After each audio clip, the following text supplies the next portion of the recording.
when I'm with you. I don't wanna be with you.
Yo, yo, yo. What it is? Yo, yo, yo. Can y'all hear me? Yo, what up?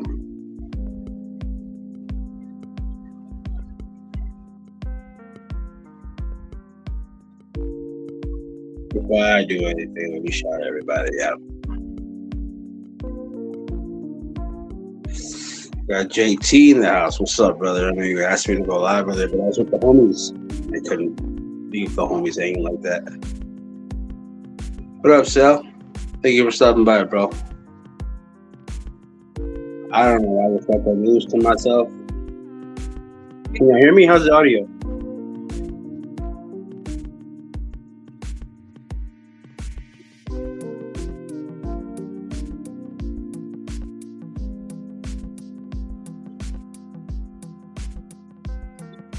What's up? It's 3 a.m. here in the West Coast.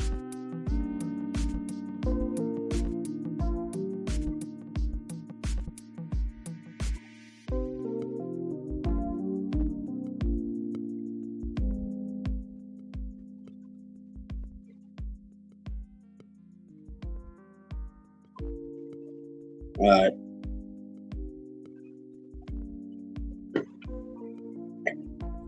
I don't know what the hell I've been live for, honestly, but fuck it, I just did it. I was at the homies, Resto Chesto and Marathon Kev. Solid cats, solid cats. Y'all should go subscribe and tell them Yo, Rut Dog, what's good, brother? How's it going? Shout out to y'all.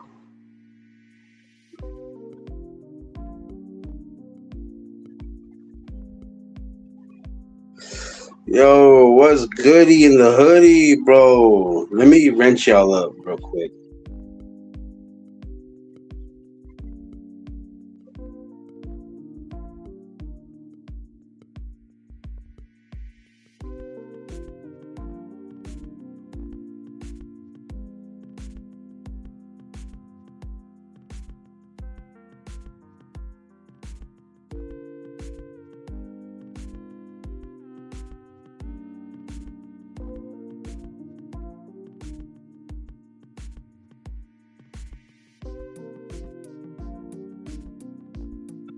What's good, y'all?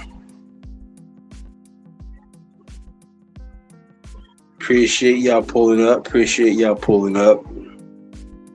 I never know how these are ever gonna go. To be honest with you, like I never do. I don't know why I do this to myself, but apparently I'm a glutton for pain.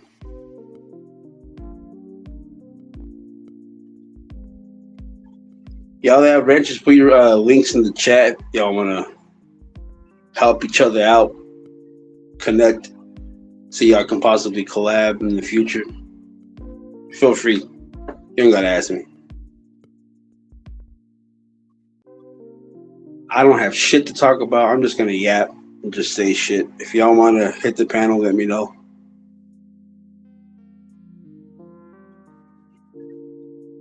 I didn't get to do the topic that I wanted to do on Friday because there was just a whole lot of shit going on.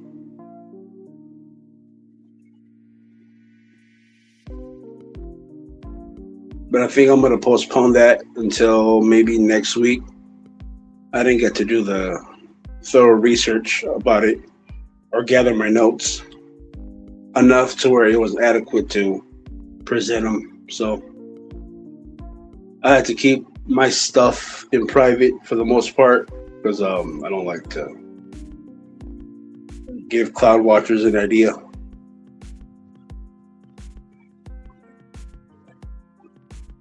But what's up with y'all? How y'all doing? I usually like to go live during the day. This is like very rare. This usually used to be my hours too, late night on the late tip. No problem, bro. No problem.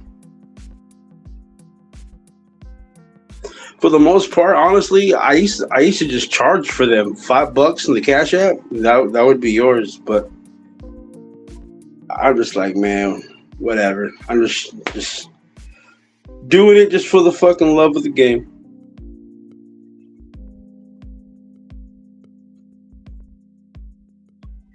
There's been all kinds of shit going on. Nothing that's fucking adequate and worth talking about. That's positive.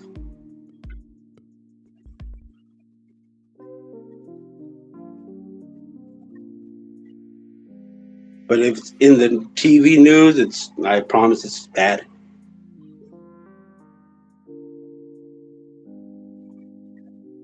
It is what it is, though.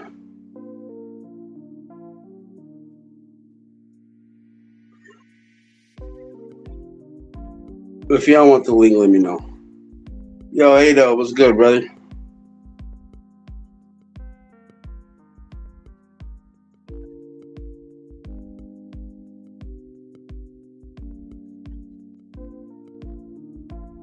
Like I said, feel free to, real quick, if y'all can do me just a small little favor, like, the likes are free, takes no effort. Share the homeboy out, share me out. Tell a friend or tell a friend or tell a hater to tell a player that I'm live and that I'm still here. Honestly, bro, I mean, I don't know. I'm not involved in any drama. I'm very proud of that. I'm not involved in any. All right, damn shit. I didn't think y'all were gonna. I usually withhold because people were like, "Yeah, just join," and I'm like, "All right, I'm here's the link," and nobody joins it. Let me pin this real quick.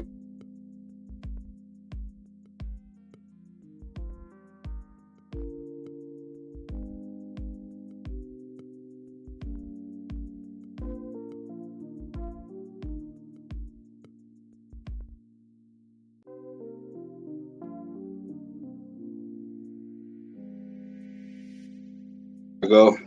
I'm a struggle streamer, so only 6 folks are going to be allowed up here.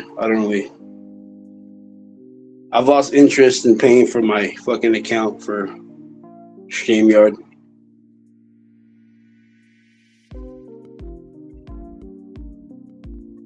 Oh yeah, today, as of late, like a few days, everybody's just been at each other's necks, man. It's crazy.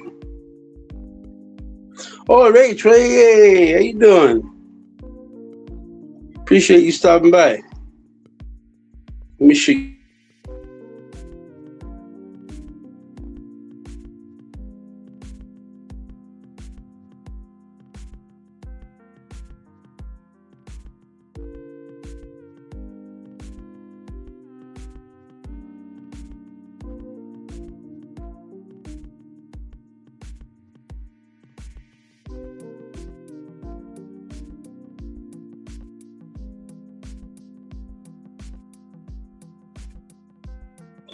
Oi, oi. We got a couple of visitors. What's good, brother? Yo, yo, yo. Can you hear me? Yeah. Hold on. Who else we got? Who's in here? JT Gas Mask, mic check. Yo. What's good, brother? How you doing? I'm good to see you both. Good to see you both. JT, I'm new to you, but Gas Mask, I've been seeing you around for a bit now. Always good to be in your presence, man. You always have something fun to say or an intriguing question or joke or something. I'm appreciating you, brother. JT, nice to make your acquaintance. I appreciate that. Pleasure for me too, man. Likewise, brother. Likewise, I appreciate it. Gas Mask is always positive, man. That's what I like about this guy. He's always he's always very subtle, but he always has some good things to say, and he's always positive. And when he goes live, I always miss it, but I get the notifications on now, so I'm not gonna miss you again. Gas Mask, I always appreciate your subtle humor. I mean, you're pretty under the vest, like you hold it close, but when you let it slip out, it's always good. I appreciate it, man. I appreciate it. I'm over here all blushing. Shit. I appreciate y'all. Thank you.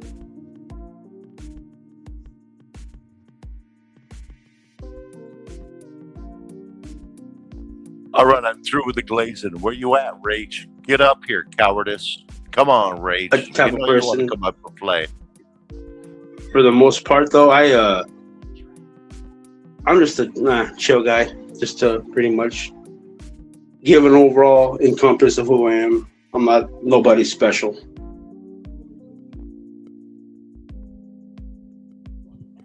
Well, there's What's up two with ways. y'all? Where y'all at? There's two ways to look at that. We could say none of us are special, or we could say we're all special. And I'm not here for a glaze party, so I hear what you're saying. I respect that. I'm sorry, JT. I didn't mean to talk over you. Go ahead. No, I wasn't saying anything, man. I was being quiet. I was letting it all set up, you know. I'm sorry, brother. I'm How sorry. was That y'all's was day? dumb What's on your you. day My like? bad. What was y'all's day like today?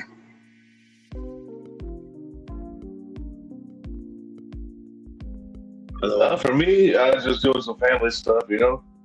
The wife's on vacation, and we were redoing the computer and resetting up the family situation and all that good stuff. Our lives revolve around computers now, so we were getting the. I built a computer like a couple months ago, and so we were finally getting that all set up. And Oh, really? yeah, I mean, you all got computers in your house, right? I just got my phone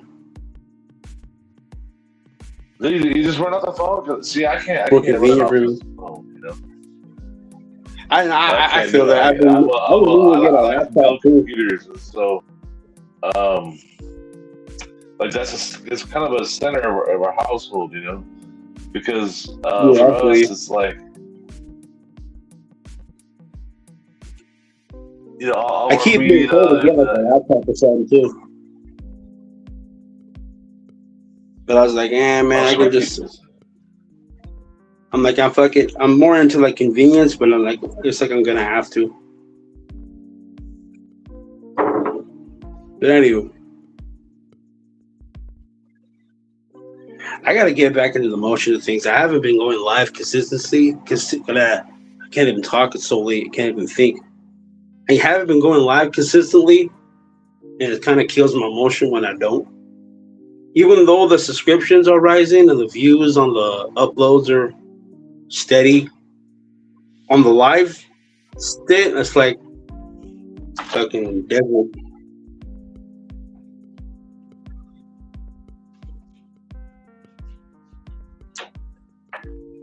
yeah, YouTube's a tricky thing. Yeah, you gotta be posting. You gotta have some content. You at least post a video or two, and then go out there and when you get in chats and people will subscribe to you, stuff that you subscribe back, and then you can build through that. Yeah. That's how that's how me and you met. We were in common chats, and I subbed to Where you, did you subbed to do me, that? and you go back and forth. It works out. Yeah. Do you remember where we met at? Question, no? I think over at Crust's. I could be wrong. Yeah, I think it crushed the joint. Yeah, Yeah, okay, yeah. That makes we've sense. both been there for at least a year, right? Yeah. It's been a while since I was over there before. It's been like a good year or so. Not a year. I'd say, well, maybe. Fuck, that's crazy. But then I just recently went back to his channel like a few months ago. Everything's still steady. He's monetized now, and that's something I know for a fact I'll never have, monetization. I'm so far behind in the watch hours with that. Man. Yeah, they make it so hard these days, man. Like it's got what is it, like 1,000 hours of You need watch like time? 3,500 or 7, one of the three. I was like, fuck, that's crazy. And it's weird because there's a lot of like notifications I've gotten, and like, hey, you reached 30,000 or you reached 50,000, and then I go to my channel for the overall views in the bottom, and like all channels have, it says I have like 300K, and I'm like, how the fuck are channels with less views that I'm looking at than me are able to get monetized, and I have like 3 to 5 more times views than a lot of these channels, and I can't get monetized for shit. Yeah. I've asked. They got a lot of weird rules, but they make it confusing on purpose. You know that, you know. It is what it is, man. I'm not really in it for that for the most part. I made this account a long time ago, just for the sake of being able to like and comment on stuff. I never even knew that you can do all this on YouTube. It was something that was added on later on. Yep. But even then, when I did find all that out, I wasn't on it just to, get on there or get on monetization. I was just a spectator from the outside.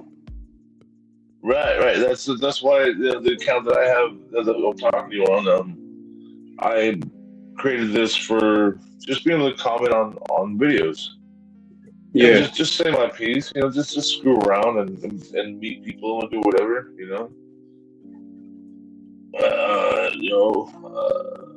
There's like a say, and people say something back to you, and then you see somebody says something that's cool. And you want to be able to say, hey, that's right, because I don't respond to stuff I don't like. I don't do the hate watch. I don't do the arguing. No, never that. If I say something and people come in and want to argue with me, well, I might hit them back with something, but I don't play the game that much, like a lot of people do. It's like they come on and do it just to hate, and I can't do that. I don't watch videos to hate them. I watch what I like, and when I respond to comments, it's because I like what you said, and I want to give you some support. Be like, hey, yeah, me too. Yeah. I don't get the whole hate thing. Yeah. I mean, the thing is with that, I've had my encounters and my shares with those. But the thing is that I don't seek it out, right? Whatever finds me. Whatever follows me, that's just right. I have no control over that. And I've had instances where I've had people come to my channel and just for the sake of, holding up a show and didn't have nothing really introspective or really, constructive to add to the conversation. It just became a temporary shit show until I, realized, well, this is my channel. What the hell am I doing putting up with that shit? I should have done immediately. Like a desperate need for attention panel killer, right? Yeah, right. And ironically enough, it's people who are bigger fans than this. Like, it's crazy. No, I'm gonna make it all about me. Either I'm gonna tell my political beliefs or my religious beliefs, or I'm gonna tell you about my dog that died and dragged the whole thing down about my energy tonight. Yes, everybody, it's about me. Oh, I see that everywhere I go, bro. It's so distressing. It's crazy too. But if it's your channel and you want to talk about you, that's cool. And I got no problem with that. It's your channel, and you can do whatever you want to do to your channel. But if I come by your channel, if I don't like it, I'm just going to skip it. If I like it, I'll say, hey, what's up? Or it's your channel, so you do what you feel on your own channel. But the problem is the people that come by and go, I don't like that. And then they got something to say about it. It's like, why? Why would you waste your energy? If you don't like it, why are you wasting your time? Just move on. Or even they gotta sit there and they gotta comment and spew this hate. And you're like, whoa, nobody deserved that. Nobody deserved that hate. And you're like, damn. Damn. Right. Some people gotta bring the ugly. Somebody can't have fun. Some people got the ugly. Have fun. I'm sorry. Go ahead. My bad. No, I'm sorry. I'm done. No, some people got to bring the you're a Peter Filio or this or that just because they want attention for negative reasons, and then there's some people that I'll be honest. There are some channels where a lot of us know each other and we have known each other for a while, and if somebody has a Yeah, problem exactly. or someone has something real, yeah, we have a little bit of time for that, but we don't turn the whole evening into that, right? Yeah. Right. It's The like, thing damn, is, I get it. We have a round robin discussion about it. Everybody gets it out, and then we try to find another little more uplifting or perhaps entertaining topic, rather yeah. than just staying down there in that, right? Yeah, The thing and is, I though, can right? tell you about I'm like not. I'm not 17, necessarily like afraid of it, right? those I'm. were I'm times that open to a dialogue. Hold up, JT. Hold up. I'm open to a dialogue, right? I'm open to having a conversation, regardless if it's something that's deemed to be controversial or whatever. I'm able to have a conversation about it, and I've had people right, if you on here can who talk, right, if you can the actually complete talk to opposite. one another, that's cool. You can have discourse. Hold on, I got somebody knocking at the door. What's good, Will? JT, What you're up, as though? bad as me with the interruptions, bro. We got to work on this, both of us. What's happening? What's going on? What's up, Sal? How Oh you man, doing, bro? I'm sorry. I wasn't meaning to interrupt. I was just trying to agree. It's all good. But I was saying though, I'm not. I don't seek it out. But if the circumstance or occasion were to find its way to me, right? I'm not one to run away from it. I have the gift of gab, and I can be mean as a motherfucker. But I've always subconsciously I always chose the high road to be about it. I don't know why, right? I just something just always lets me be the better dude in the conversation. But I've gotten to points where I've like, you know what, I'm just gonna let it have it and just let it go. And if I feel bad Sometimes you about it, gotta. I'm Sometimes like, you fuck gotta it. be all. So you can't let everybody get away with everything. Yeah.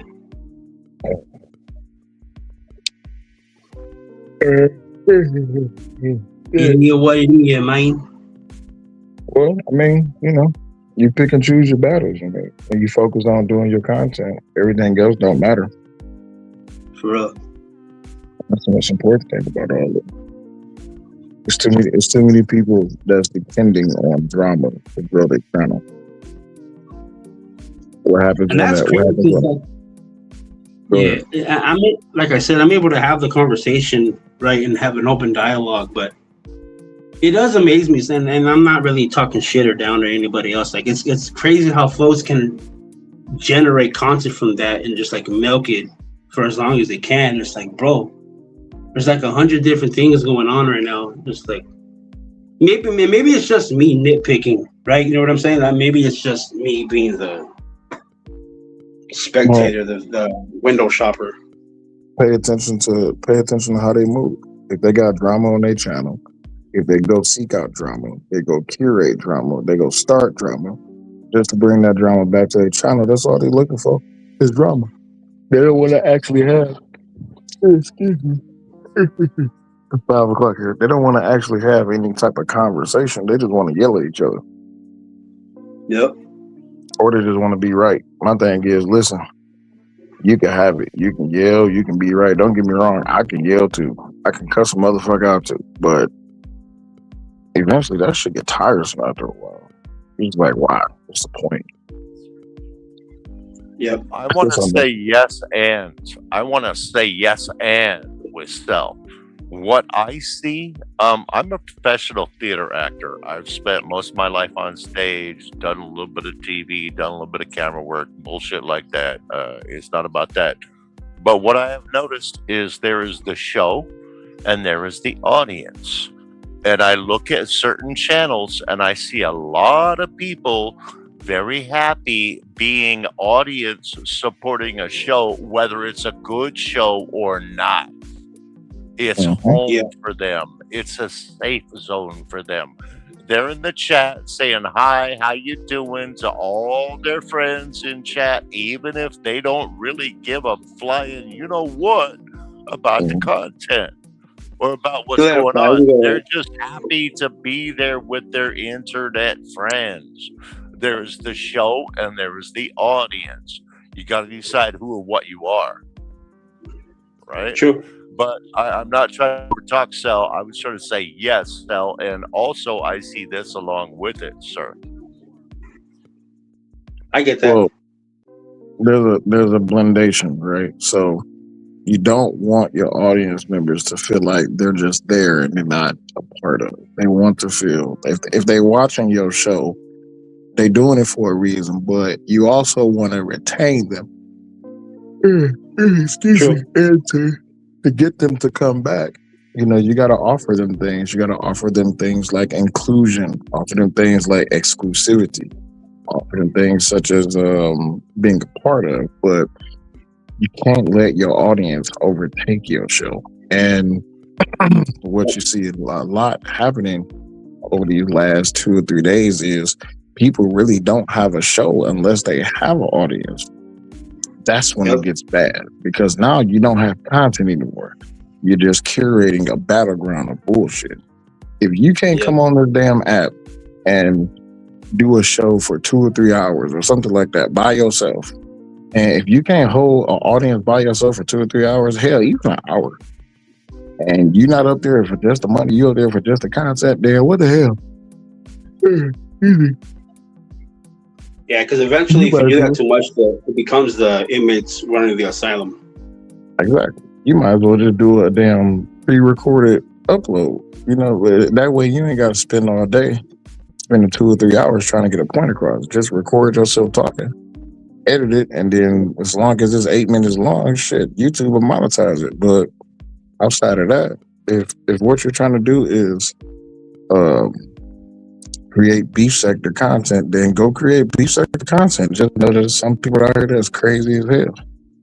Hey, Sal, is Yep. it all right if I quote you? Curating a battleground of bullshit to me is a classic comment. I want to keep that and carry it with me forever. You got it. You can have it. That's a lot of shit that I say that I barely like. Some things I carry with me at all times, such as keep private. That way you don't have to worry about it coming public. But the thing is, Yep. everybody they want to be transparent. Oh, I want to know everything there is. Look, motherfucker, I'm doing the content. Hit the like button. Say something in the chat.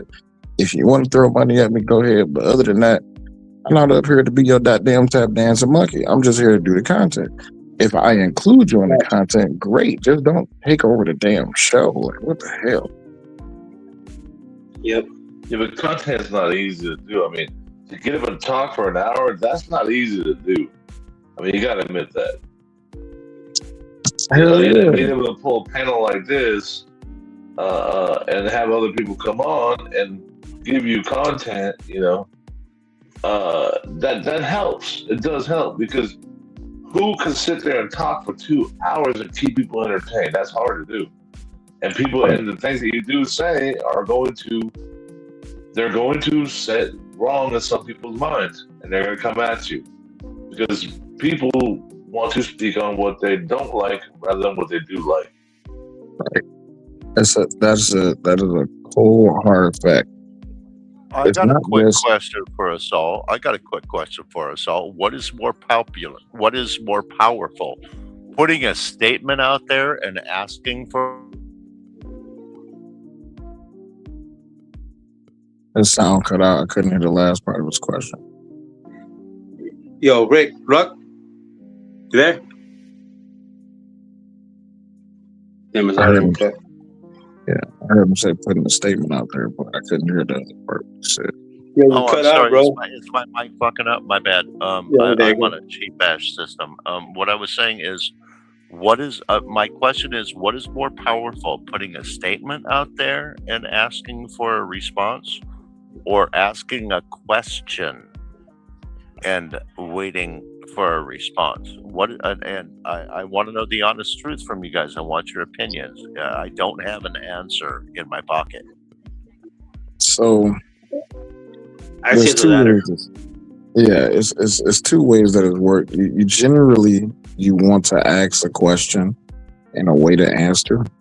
Because if you ask a question and answer it yourself, then what the hell are you asking a question for? You know what I mean? Like I hate when people do that. Like, hey, let me ask you a question. I'm like, sure, what's the question? And they be like, so is the sky blue today? And before I can even answer, they give me all the gradient colors and the different scales and why it is that the ozone is being intercepted by the light. And I'm like, bro, if you got the answer, what the fuck you ask me for? Ain't no goddamn sense. Like, Well, yeah, if I people, would say that making a statement of wisdom and asking for a response on that, Mhm. or if you're asking for wisdom, those are two different spectrums. You're gonna get a complete, you know, you're gonna get two different sides. You know what I mean? Absolutely. If you're saying, to contemplate before you speak, Kidding. and then have people respond to that. Then if you say, "Hey, should you contemplate before you speak?" You're gonna get a whole different set of answers. So is that You know like, what I'm are saying? you asking for a knee jerk response versus a thoughtful response? You think? Like asking a Well, yeah. question I mean, just for stupidity. I would say if you say, "Hey, look, wisdom in this world tells me to think before you speak." How do you feel about that? And if you say, "Hey, uh, do you think it's wisdom to think before you speak?" One's a statement, one's a question. And you're gonna get a whole different set of different responses, right? Yeah. Oh, I hear what you're saying. I think my point was, um, here on this platform, I hear a whole lot of knee jerk response. Mhm. Whether someone is asking a question or making a statement, I still see a whole lot of knee jerk response. And my curiosity was, is there one way of trying to get a truthful response that is less knee jerk and more thoughtful? I think is the question I was trying to ask. That all depends on the people who you associate with and the people who you convene with. Um, Yeah, I think it depends on the people you're talking to, right? Exactly.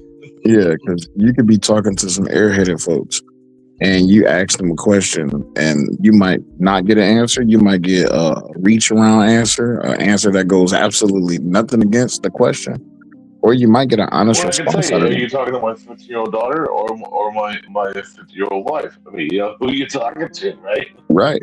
But even here on If these my 50-year-old panels, daughter's gonna give you one answer, my 50-year-old wife is gonna give you another. yeah, even here on these panels, you would hope that people would give a thoughtful response. But the problem is we'll be removing the human element that comes to the internet, which is a lot of people come to the internet because they're looking for a release. They're looking for an escape from their reality. So that's why when Very they true. come to the internet, they're looking to be asked.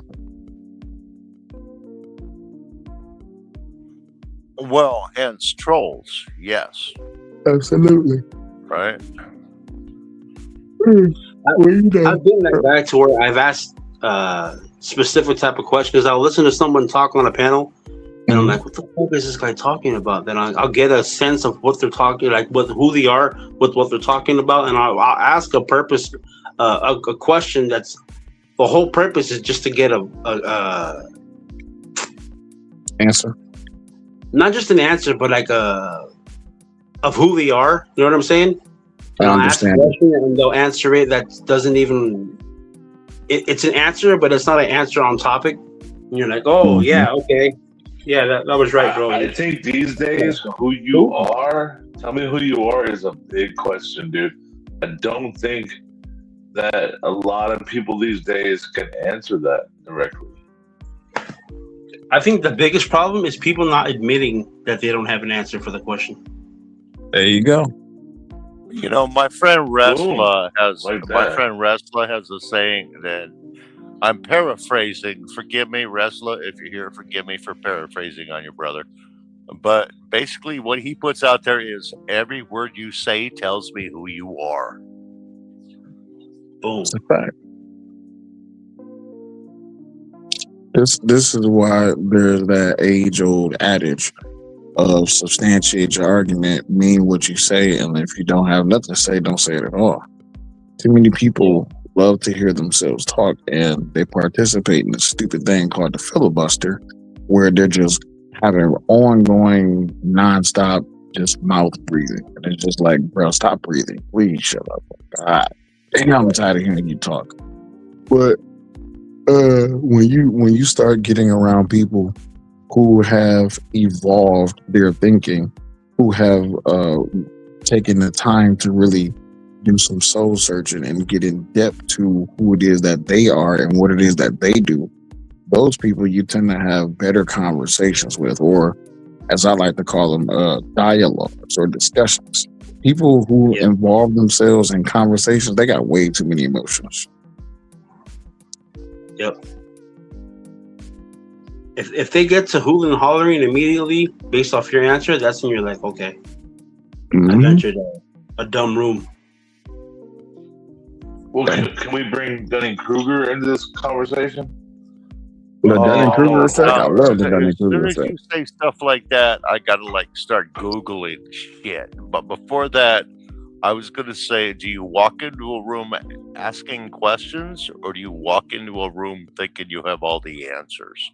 That's what I was thinking before you said Dunning-Kruger. Okay, I'll tell you this. Yeah, I played a lot of poker in my time. I've been to casinos. I've spent hours and hours.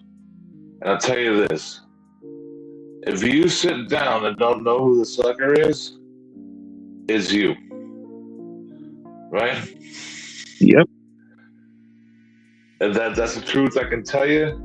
Because that happened to me, and it took me hours and hours of playing poker to really answer that question, and to get my game right, to where I was on the level. And then when I walked in, I sat down. It took me 2 minutes to figure that question out. It took me 2 minutes to ask that question, and it wasn't me. It was that guy. And I can tell you, it takes people think that this world is something like my mama said this, my mother said that. What your mama said don't mean nothing when it comes to who you are and how you're going to handle yourself and what you're going to do in this world and how you're going to break out and be you. And everyone wants to interject and say that they know something because this happened to them or that happened to them, when they don't have a real experience behind it, So what you have to really rely upon is the people you meet that have a brain in their head and experience to back it up. And when you can meet that combination, you can know, okay, that's a whole person. And this person over here, they're trying. This person over here, they don't have a freaking clue. And you see that every damn day. You see it every day. And if you've ever been in charge of anything, you see those things. I mean, have any of you guys heard? You ever been in charge of anything? Have you ever, can you back me up on this? You know what I'm talking about? Well, one of the things I hear in what you're saying is one of the things that I spout out when people are, dumb or drunk enough to listen to what I have to say. Some people have opinions based upon what they were raised to have opinions of, and some people have opinions based upon their life experience. I am always going to value that person that has the opinions based upon their life experience higher than I'm going to value that person that has opinions because that's what they were raised with. Does that make sense? Or am I just talking out my ass?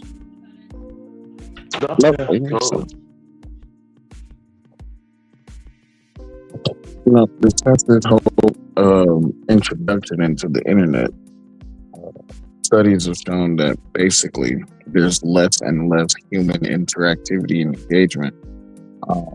Not to include the lock you in the house disease, but I think more people just need to engage. One, they need to start with themselves. They need to get better understanding of who they are as a person. And then two, before they start interacting with anybody, the analogy that you used earlier, when you walk into a room Do you ask questions or something like that? Well, when you walk into a room, the first thing you should do is scope the scene out because you don't know what you don't know who's already in the room, what type of temperature that they on, what type of topics that they have, or something like that. And generally, when you walk into a room and you notice something about the room that's off, just get out, just leave. Not everything always have to be a thing like that. JT dropped off, but yeah. No, but you're making my point there. When you walk into the room, even if you never open your mouth and say a word, hmm visually and a sense of self, I'm an old Marine and I'm an old like bouncer and bartender and bullshit like that. So I have certain rules. Always sit with your back to the wall where you can see the door and always know what's going on before you become involved. So yeah, it's a learning situation. So for me, it falls back to you're asking questions, whether those questions are visual or verbal. You're still asking questions. You're weighing the dynamic before you really step in deep. I think we agree pretty much on this stuff. So I really do. We might be using different terminology to express it, but I think we see pretty much eye to eye here. Absolutely. You know, my biggest Yeah, problem with I totally get you. In fact, I'll tell you what, man. I'm a movie fan, and there was a guy I talked to that liked movies, and he taught me to when you watch a movie, you see the main character. He said, ask yourself when you watch a movie about the third way through, ask yourself, do I like this guy? Do I like this person who's the main character? Ask yourself that. Do I like this main character? And then go through the rest of the character. Do I like this, that? And ask yourself, okay, where is this going? So that you can start anticipating how the movie's going to go. And it changed the way I watch movies, man. I'll tell you, it revolutionized the way I just, sit down for a stupid, movie and go, is this something that's worth my time? Even because sometimes some movies I'll get through and I'll spend 20 minutes and go, do I like this guy? Do I like this character? And I'll just be like, no. And I'll ask myself the other questions. And I'll just get them and leave, or if I'm at home, I'll just turn it off because it's not worth my time. It would like if I'm watching Goodfellas, like this sort of thing, great movies. I'm always hmm invested. Every scene compels me to watch the next scene. So I know it's a great movie. But you All watch right. these other movies and you're like, oh well, this character he's okay. Oh, the last scene did it make me want to watch the next scene? So you ask yourself these questions and you start to realize I should be asking questions. You know, when it comes to the rest of life, I should be asking questions hmm and put yourself in a place of always asking a question. And I'm not saying like when you're with your best friend, ask a question all the time. That's your best friend. I mean, just chill and enjoy the moment. It's your best friend. Let's enjoy life. But when you're around other things, ask a damn question and see if you like being there. Right? Does that make any sense to anybody else? Absolutely. Oh, it totally makes sense to me. I don't know if y'all know this, but I make my living as an actor. I We're not going to talk about that, but what I will say is, as an actor, I find myself watching productions and asking myself, can I predict the ending?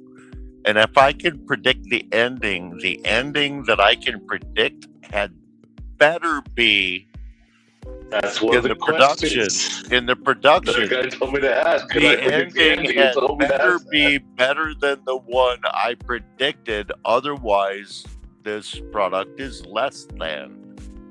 And that is a judgment thing. As someone who works in the industry, I see the end of the movie within the first 20 minutes. And if the ending isn't better than what I predicted, you failed me. Right. Now, if it's a comedy, right, it's okay. If you can That's the predict the reason I ending, stay it's away okay. As from long as you can trailers. laugh along the way, right? If it was just a comedy, but like, there are some comedies we're not going to predict the ending, and there's some that you are. Well, But comedies are a whole different animal, to tell you the truth. yeah, it's kind of, Comedies are a whole different animal. I mean, we're talking Goodfellas versus, an Adam Sandler movie. Entirely different animals here. Oh yeah, I understand. Yeah. Hold up. Hey, What but were you not gonna all say, Adam Sal? Sandler movies are bad. Not Hold all up, of them are bad. JT, hold up. What were you gonna say, Sal? Hello. I'm muting. Yeah, Sal, you there? yeah, I'm still here. What's up? I'm sorry if I talked What- over somebody. My bad. Oh, We're you gonna good? say something, everybody got cut off. No, y'all got it. Go ahead. Do your thing. Oh shit, my bad. Yeah, that's the main reason I stayed away from trailers. Is I've noticed, the whole plot of the movie and the point of the movie at the end is you're supposed to watch the movie and get surprised by the ending. Nowadays in the trailers, they just put the whole movie in. It's like, well, I don't need to go see this movie now. You just told the whole plot in the trailer, and now I just have no. I'm not really incentivized to go see it anymore. Oh, in the motion picture industry, and even not as bad theatrically. I know, because there's a lot more theater noir than there is film noir. In motion picture history, in the last 3.5 to 4 decades, we all know the good guy's gonna win at the end. It's just how much shit is he gonna have to survive to do it, or she gonna have to survive to do it. But we all know that the good guy or the good girl is gonna win at the end. To me, if you're gonna do that, it better be done well. I would rather have a noir, where it's like, you know what, the hero died. I would rather have that surprise than be able to predict the ending and go, I told you it was going to happen just like this. Well, right, like I think the last Bogart big never got movie the with girl, that was right? like the Avengers movie with Thanos.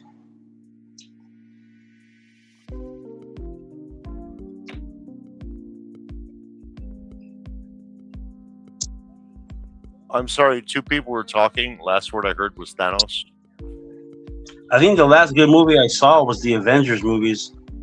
That was a while back, because you instead of, you always see the routine of they clean up the city of bad guys, but there was one guy who said, "All right, nobody could handle it. I'm gonna do it myself." And he came in and kicked everyone's ass, and it ended with him sitting down on the spoiler.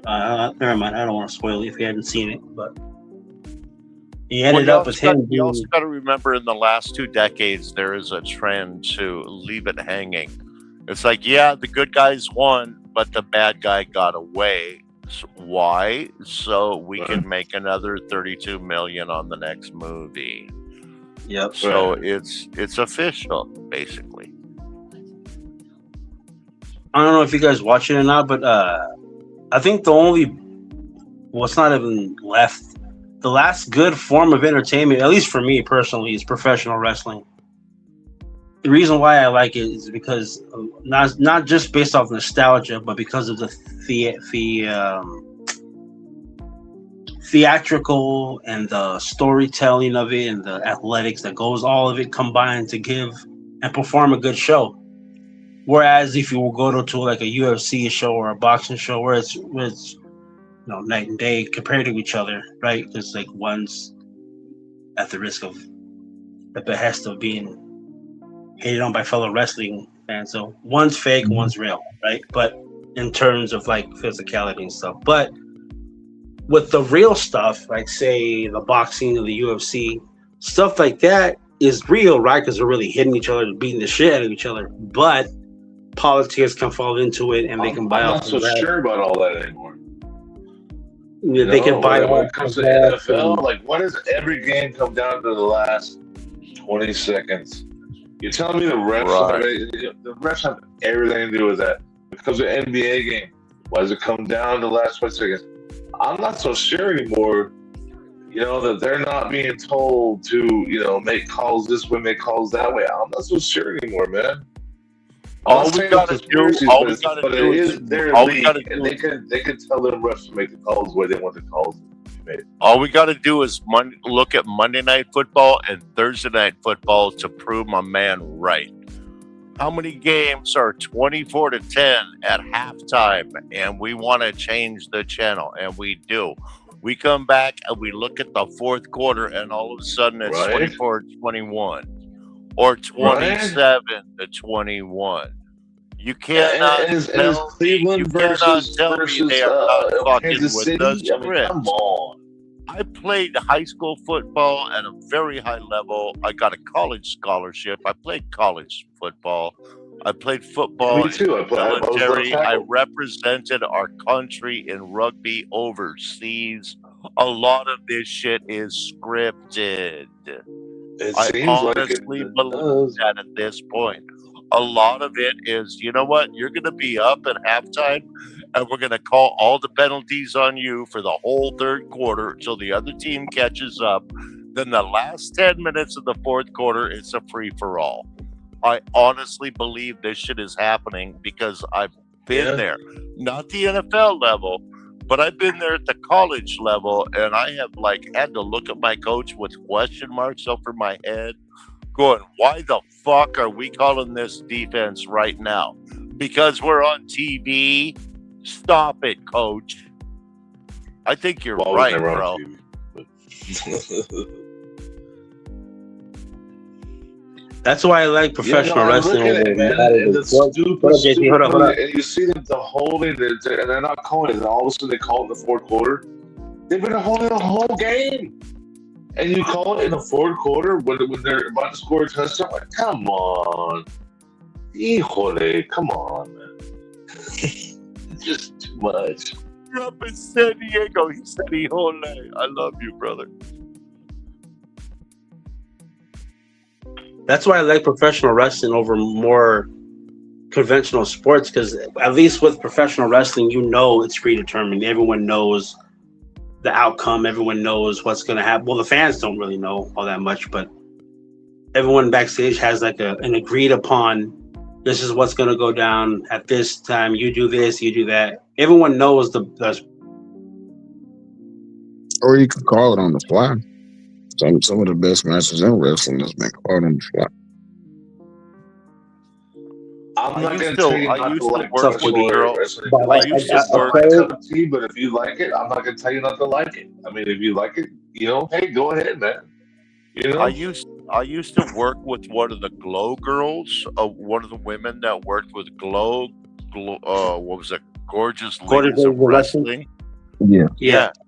And she said, she spilled the beans. She said, when you see them clinch up in the middle of the ring, they're talking about what move they're gonna do next. Yep. Okay. Yep.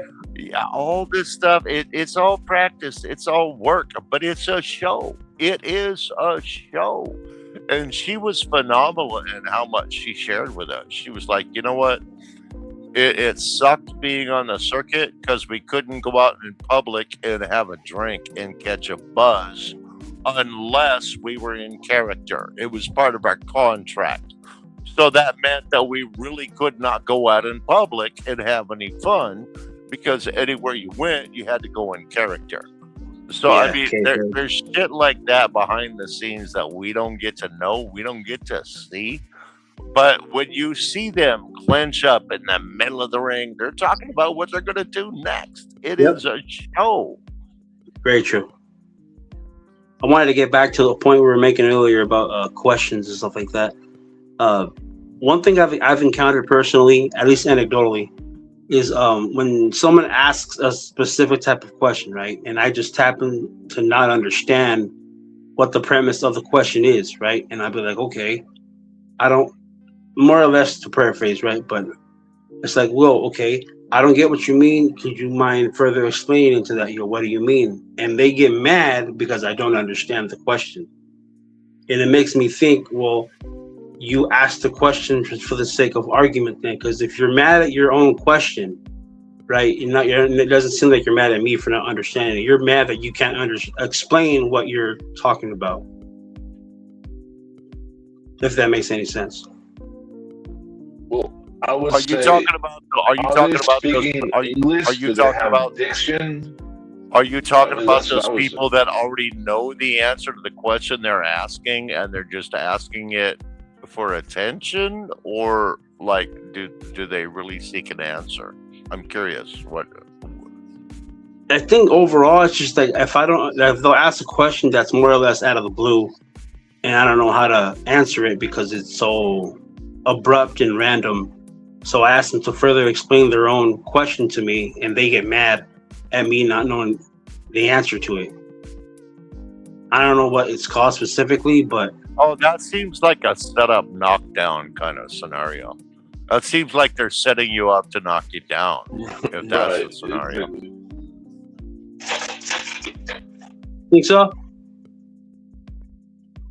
Yeah, I think they're intentionally, well, maybe unintentionally, because they're angry, and you're not angry. You're just trying to have a conversation, but they get angry, right? Because people are so emotional these days. They're so freaking emotional. They can't separate themselves to actually try to.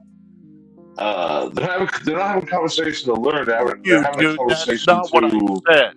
Fuck you, dude. That's not what teach. I said. Oh, you mean shit like that? Right. Right? Yes, It's like, exactly. hey, it's like, hey, do you know about such and such? And I'm like, no. What do you mean? What do you mean? What do I mean? Well, motherfucker, you asked a question out of the blue, and I don't know how to. Right, my mind wasn't even on the question. The previous topic No, wasn't even on. no, wait. Let's address that. Let's address that. Can we go around the panel for a second? Is there anybody here Yeah, that's not crazy knee-jerk reaction when somebody does that with you? It's like, what do you mean? What do I mean? Like answering your question with a question, just trying to set you up. yeah. There you Is go. there anybody here that does not make you crazy? That gets me annoyed to no end. Oh, I want to check the comments, huh? Comments. I guess I'm the only one. I'm sorry, did I fuck everything up with my interruption? I'm sorry, that No, was not you my did. intent. You brought That was it not up. my intent. That was not my intent. I was thinking we have all known those people that do that, and I just Yes, kind we of do. wanted to hear everybody else's reaction to it. My bad. I apologize. No, you're good. You're No, we good. know those people, dog. You're not crazy. You're saying the right thing.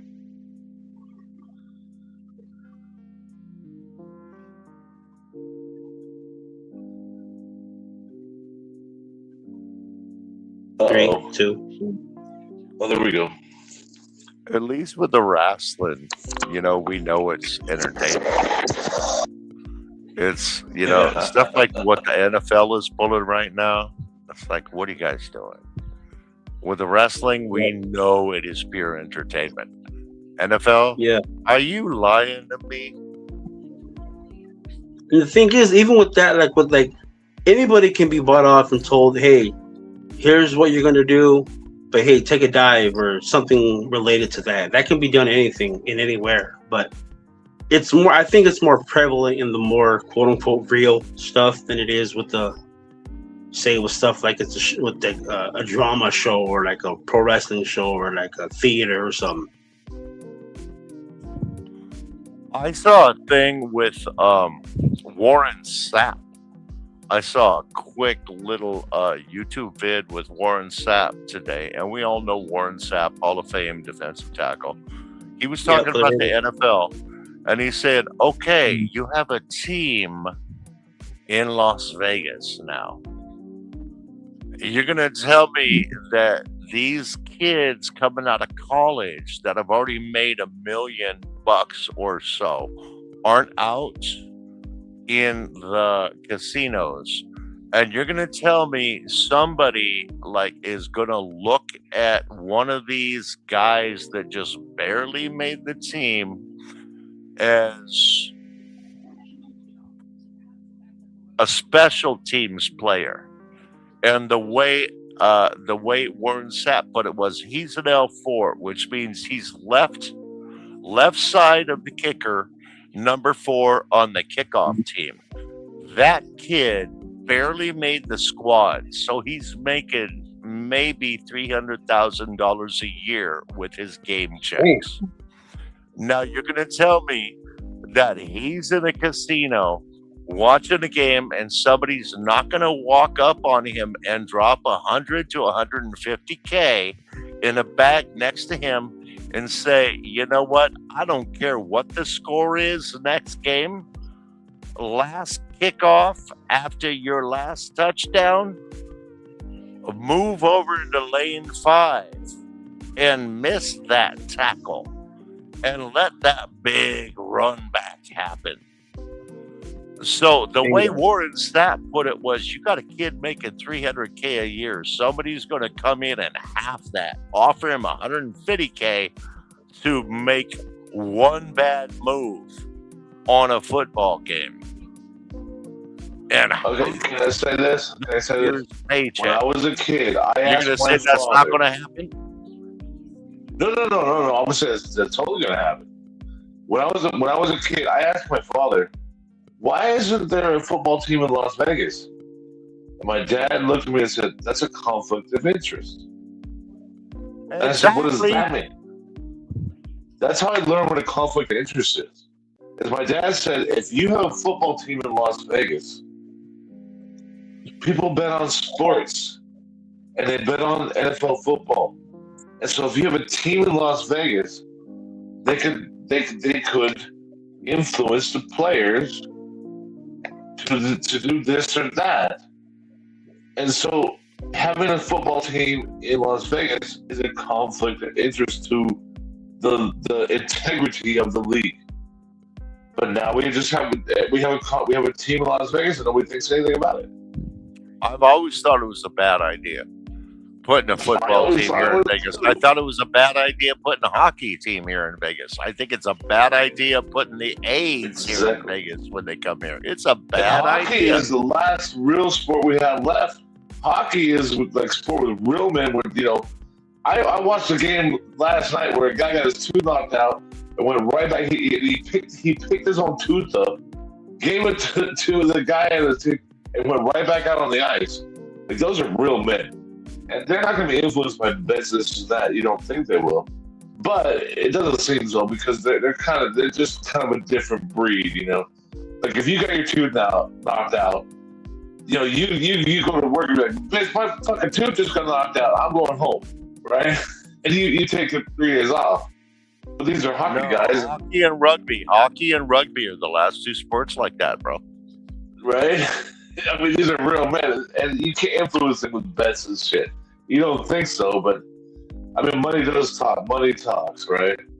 But hockey does seem to be that one last bastion of, like, this is a real sport, you know? Like, these are real men, and they won't be influenced by these things. And when you look at hockey, it doesn't seem to be as influenced by the betting as much as basketball, baseball, and football does. It just doesn't seem to be. It seems to be that it does seem to be, but I could be crazy because I just like hockey. So hockey is one sport where there does not seem to be a whole lot of history about cheating. I mean, there was that team in New Jersey that the garbage gangster bought for his fun, but that was a whole different story. Normally in hockey, it's legit. I mean, winners win, losers lose. We fight, stuff like that, but you don't see people bought off that way. Because it seems to be the last bastion of, I'm a man, I don't make it on my own merit. That's what all of us here. The four of us here on this panel. That's all we want to do. Just be men and make it on our own merit. And I know a lot of other people that way. My friends are those kind of men. I don't associate with people that don't believe in that. I'm a man. I want to make it on my own merit. I don't associate with people that don't believe in that.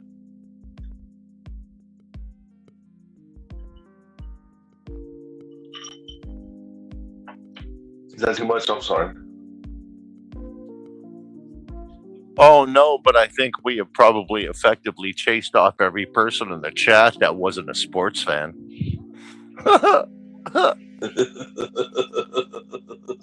I'm not annoying you guys. I'm just eating my food. Hey, I played close tackle. I'm eating my cereal. Leave me alone and send me money. Oh.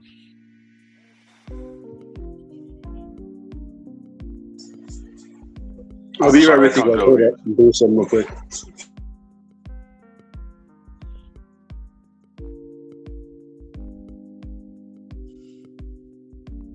I think I'm on delay here.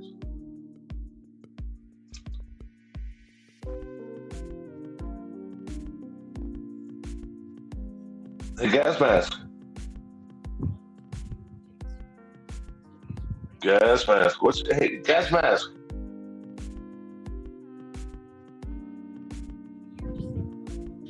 Gas mask over there eating macaroni and cheese and shit. He's cooking stuff up. He's eating the lobster mac. And JT, I haven't seen you in a lot of chats. Are you not a chat hole like the rest of us? I'm multitasking, guys. Hold on. I go in a lot of chats. I go in a lot of chats. I just don't. All the old. I used there's a lot of older ones that have since gone by the wayside. I come from here. I'll tell you where I come from. I come from the cop watcher genre. That's where I come from. Tom Zebra was where I came into YouTube. I'm a cop watcher kind of guy. Maybe that upsets you. I don't know if it does.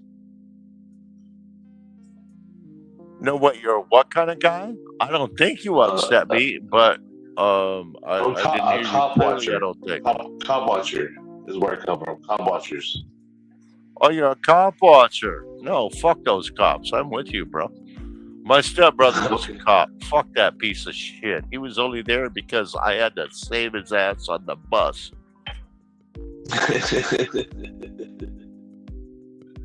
Yeah, I come from the cop watcher genre, and so I met Gas Mask in the Crescent Joint because it just fell that way, and so I was just in Crescent Joint. He's a guy. He likes to play R&B and he kind of dances around and smokes a little bit. But we just have fun over there. It's just a really fun chat.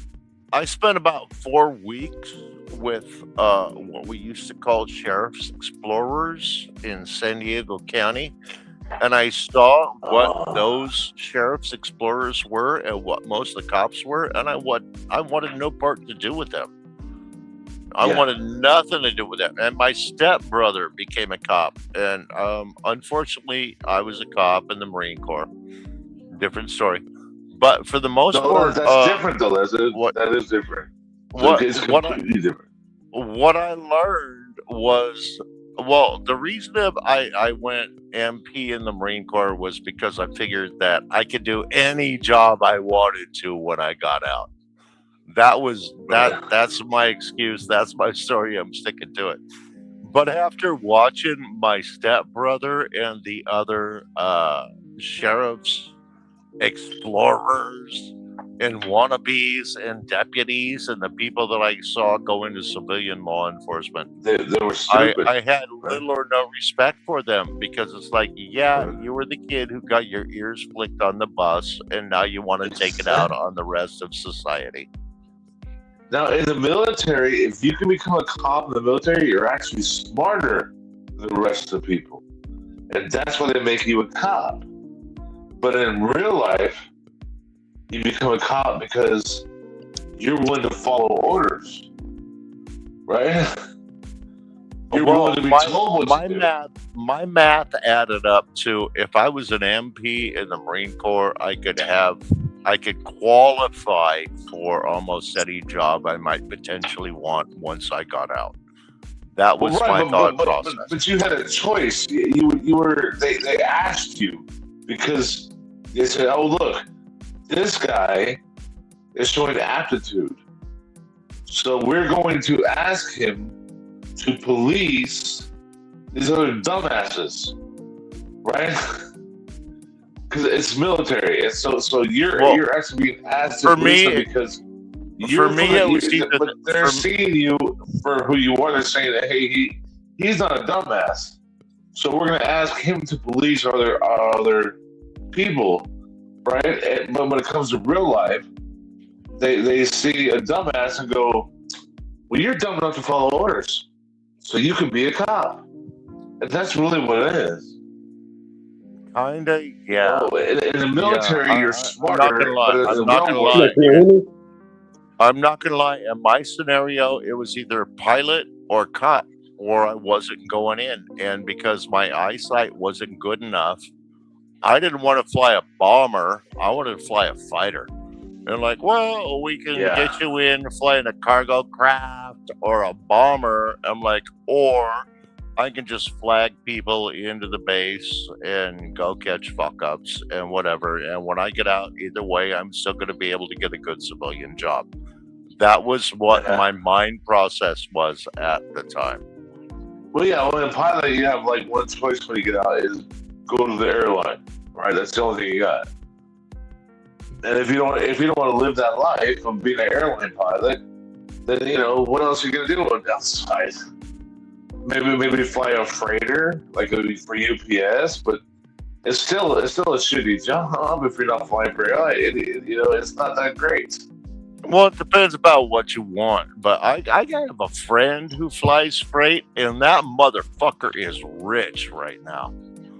He is Yeah, but rich. does he And he's does he not as enjoy it? smart as you or me. He's not as smart as you or me, but financially, he is pretty much set for life, and he's flying air cargo. So that And good motherfucker for him. If outsmarted he us likes all. it, good for him, He right? outsmarted us all, bro. If he likes it, good for him, man. That's what I always say. Whatever you're doing, if you love it, good for you. I got no problem with people that love what they're doing. I just hate the thought of guys that weren't as smart as me doing better than me financially. For some reason, I that hurts know. just a little bit. Yeah, it gives it's a little twist on the knife, doesn't it? It's a little twist in the knife. You know what I did for my living? I retired at 42, by the way. I was a boilerman. I installed boilers in SoCal. I was a troubleshooter. I was the guy in SoCal. Whereabouts in SoCal? I grew up in SoCal, bro. Yeah, I grew up Anaheim. I was born in Anaheim, moved to Riverside. My company started out in Anaheim, moved to Corona. Okay. I worked everywhere. I worked from San Diego to Santa Barbara, from Santa Barbara, from Van Nuys all the way out to I've been to New Orleans. I've been to Texas. They used to fly me around to just solve problems because I was a troubleshooter. I could solve problems. When it came to solving motherboards and stuff like that, I just had a knack. I could just go, that's the problem. That's what's going on. What are you doing? What are you, stupid? I could just look at it and go, what are you done? This company's a 3/4, a 4 3/4 impeller, not a 4-inch impeller. He's a 4 3/4. What are you doing? I could do those sort of things. I just knew how to do it. I just had a knack for all that shit. But when it came to like the intermittent problems, those really, really intricate electrical intermittent problems, I always just could, just put my tools down, stand back, light a cigarette, walk back and forth, listen to it. I can hear the fans come on, I can hear the pumps run, and I can nail it, dude. I would Yo, can y'all hear just me? nail it.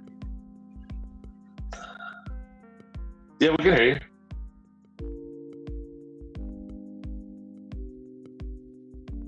But I just had that knack, so I made a very good living. When I was back in the late '90s, I was making $80,000 when my friends were making 30.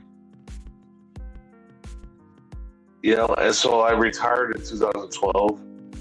I had been making $90,000, $100,000 with overtime for 10 years, and so I was able to retire.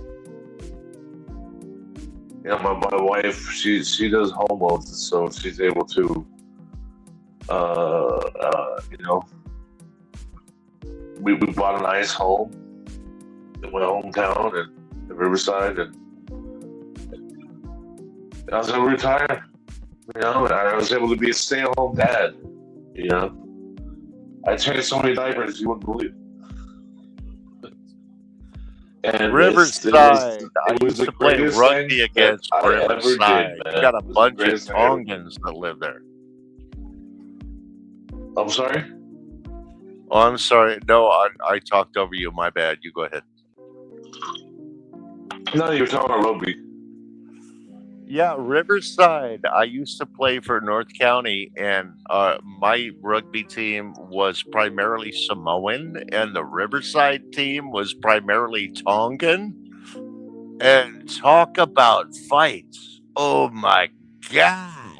What year? What year? It was What year is crazy. this going on? Oh, I started playing rugby in '78, and I played up until about 5 years ago. I can barely walk now at this point, so I can't run anymore. So I Well, still what get year a did you team graduate high jersey. school? I graduated high school in '81. Okay, I graduated in '90. Okay, yeah, I'm a little bit older, but yeah, back in my my primary rugby days in SoCal, my club was primarily Samoan and white kids that wanted to learn the game, and Riverside had a bunch of Tongans. And what I didn't understand at the time was that islanders like that used to like boat to each other's island and steal each other's women for wives and stuff. So I would be in the middle of a ruck or a mall, and Tui would pull me out, punch some dude in the face like 4 times, then throw me back into the ruck or the mall. And I'm getting punched out now because Tui picked a fight that I couldn't win. It's like, you motherfuckers, why you guys keep doing this to me? But the Well, I island can tell you wars this, were okay? real on the rugby pitch, not gonna lie. My quarterback was 6'4", okay, and his brother was the right tackle, and he was 6'5", and I was 6'3", but I was left tackle. You know what's left tackle? Because I was the baddest man on the fucking field.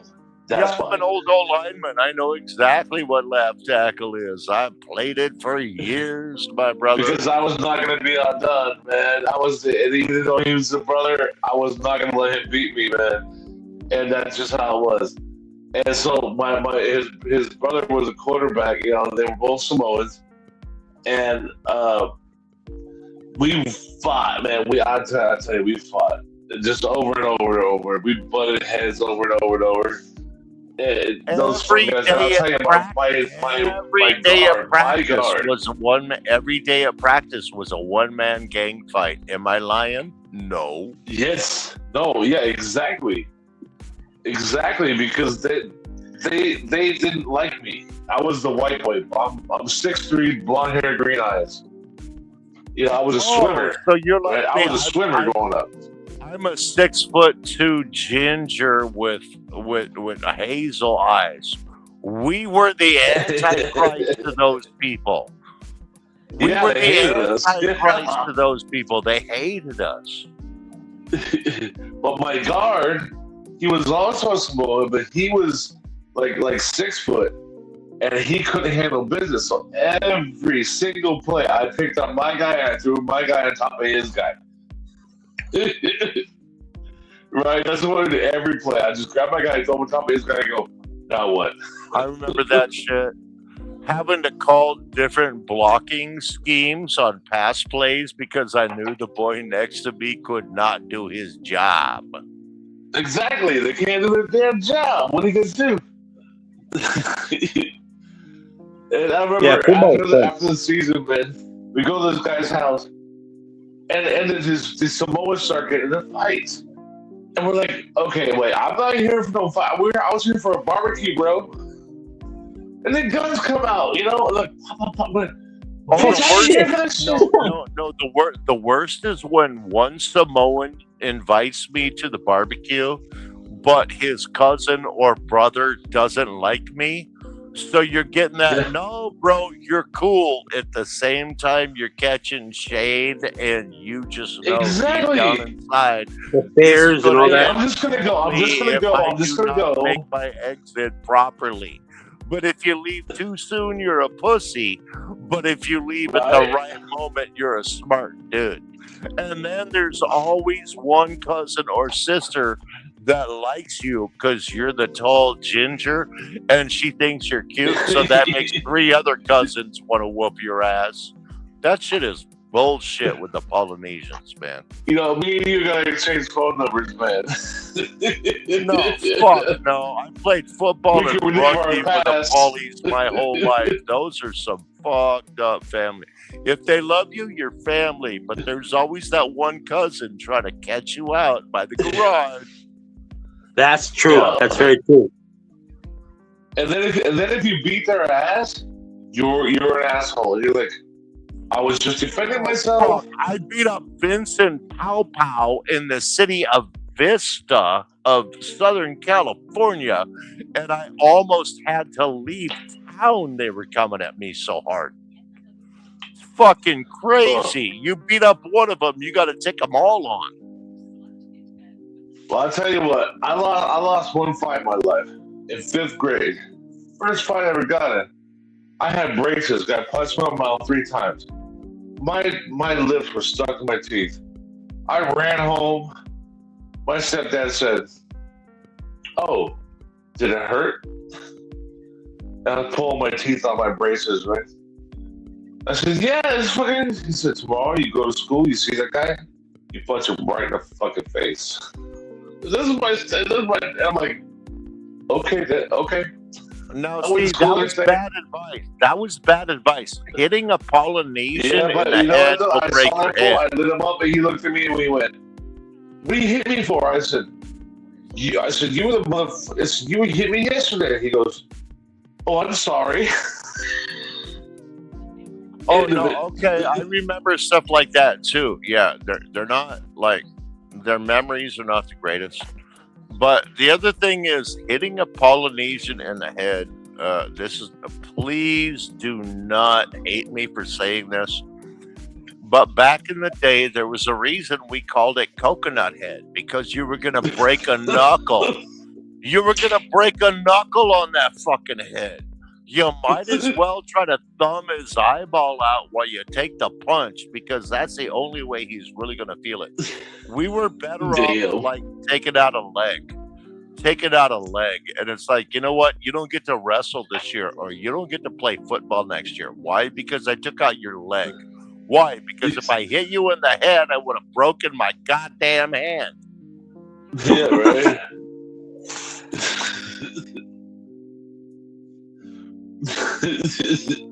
Fuck no. I grew up fighting those motherfuckers. I was either fighting Mexicans or Polynesians in San Diego. We did not have like an issue with the blacks because there weren't that many blacks. There were more Hispanics and Polynesians in San Diego. I never cared who they were. I just want to be left alone. You know what I mean? I just want to do what I do. You know, I was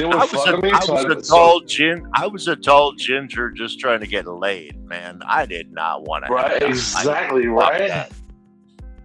But I would get in trouble if it was during school hours. But when it was during football practice, I could hit him all I wanted to. You know what I'm saying? So it was like, oh, when it's practice, it's on, dude. You know, and I'm just gonna lay it on you, dude. And I so bet this Simone is going teammates right after there. practice and want to fight. I'm like, That was another thing about them that I learned more in rugby. They're like, what happens on the field is on the field. What happens on the off the field? Oh, I'm sorry, I did what? It's like, how stupid can you be? How often can you pretend? Oh, I didn't mean to punch you in the mouth 5 minutes ago, but we're off right, the yeah, field right. now, so They that would give don't it to count, you, but right? then when you give it back to them, it's like, oh, what happened to practice? And you're like, bitch, you fucking suck me. And so I fucking, I ran downfield and I took your fucking legs out. I'm sorry. And then Yeah, after but you practice, they come up to you and go, yeah, but when you oh, punched you him back, fucking did this. You're like, but when you punched him back, his sister was looking. That's different. no, Fucking bullshit, man. the weirdos. Yeah, they're a bunch of weirdos. Yeah, Yo, can it's you hear like, me? but what? It was a great experience because it toughened me up a lot. But one thing I didn't like when I didn't go to actual college because my parents decided they were going to pay for it. So I had to put myself. I started out in junior college. I started playing football in junior college. And, there's still a delusion. I went You're the getting down JUCO with that route. 1%. After the Marine Corps, I went the JUCO route. It worked out for me. So, yeah, no, there's no shame in the No, but what JUCO I route, discovered was that after I won the left tackle job, because I was left tackle in high school. I was like, and I should have went with defense, but I just don't like defense. I like offense. I like being left tackle. I like being that guy. But man, every damn day, just having to prove it, having to decleat somebody, every day. So after it was like 2 months, I was like, what am I doing this for? Like, am I going to be in the NFL? What am I doing this for? You know what I mean? It was like, and I got to read 3 chapters a night. I got to write a fucking paper next week. This is like, screw it. You know what I mean? It was just like, this is too much.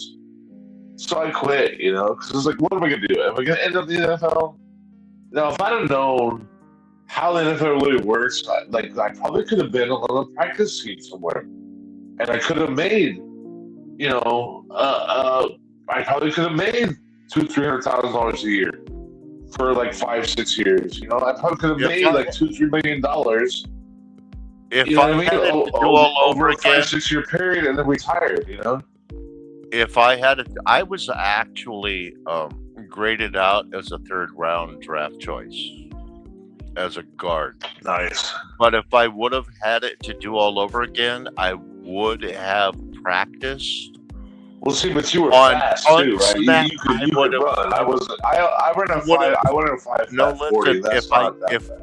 If I could do it all over again, I would focus on punt snapping and field goal snapping, because even though you're going to get the NFL minimum, you're still going to have a 7-year to 10-year career and making almost $1 million a year. Even at the NFL ball. Yeah, snares. So if I could do it all over again, I would have focused on punt snapping and PAT snapping and field goal snapping, because you got the easiest job in the game. You play 8 plays a game, and or if you have a little bit of hustle, you're going to be on the kickoff team or a kickoff return team. But either way, you're still in the league. You're still making monies. And, you don't have to be the biggest, baddest motherfucker on the planet. What position was your guys' favorite? In high school, I loved playing linebacker because back in those days, we were still allowed to hit people That was coming mine over the too. middle. I was a You natural know, linebacker. other than that, I think it would be probably. I played a lot of. I played everywhere on the O line, everywhere on the D line, but I preferred O line because it was less tiring. I mean, D line, you get tired chasing people around. I don't care if you get 3 sacks a game, you're fucking gassed by the third quarter. O line, I loved that angular thing. Make me a trapping guard, make me a pulling guard because I'm going to hit you in the right spot to get you off your feet. I'm going to make you uncomfortable with me the way I hit you in that trap box. Okay, I loved being a pulling and trapping guard, but I was really good at center, man. I was really good at center, and I should I have stuck started out with as a it. wide receiver and then transitioned into a running back, but I was absolutely horrible on offense. Oh, so I you're one put of these someone who couldn't. you're one of these fuckers with skills. We hated you guys. You skilled mother. I can catch the ball. I can run the ball. We hated you. Nah, I couldn't catch for shit. I was just one of the guys who would just get sent out to do a route to block to distract the fucking corner. But when I accidentally stole somebody's position on accident because I was told to get put in, but they didn't tell me where to go. But there was like 10 people on the field, and I was like, shit, there's somebody has to do something. So I took it upon myself to just go be a linebacker. What are you doing? Well, I don't fucking know, but let's just fucking whatever. And I got the quarterback, and it was a big hit, and I was like, oh shit! What did I just do? The defensive coach was like, oh, what the fuck? Why did you do that? And I was like, good, stay there. That's your position. I was like, oh fuck. Yeah. Now, For you me, had it some was. fucked up I coaches was that left did not tackle, which recognize your potential. left You tackle had some was. messed up coaches that did not recognize your potential. I'm sorry that happened to you, bro. Nah, I'm If you good. can be I a receiver, but also play on defense, if you can be a receiver and outside linebacker, your coaches didn't know what they were doing. They didn't know what they were doing. I was just a Outside floater pretty linebackers. much for the most part. Then I pretty much the only reason why I stayed at linebacker because I did so good at it while accidentally stealing it from someone else. Well, there's I hated two bad offense. motherfuckers on the field. That's the left tackle and the guy across from him.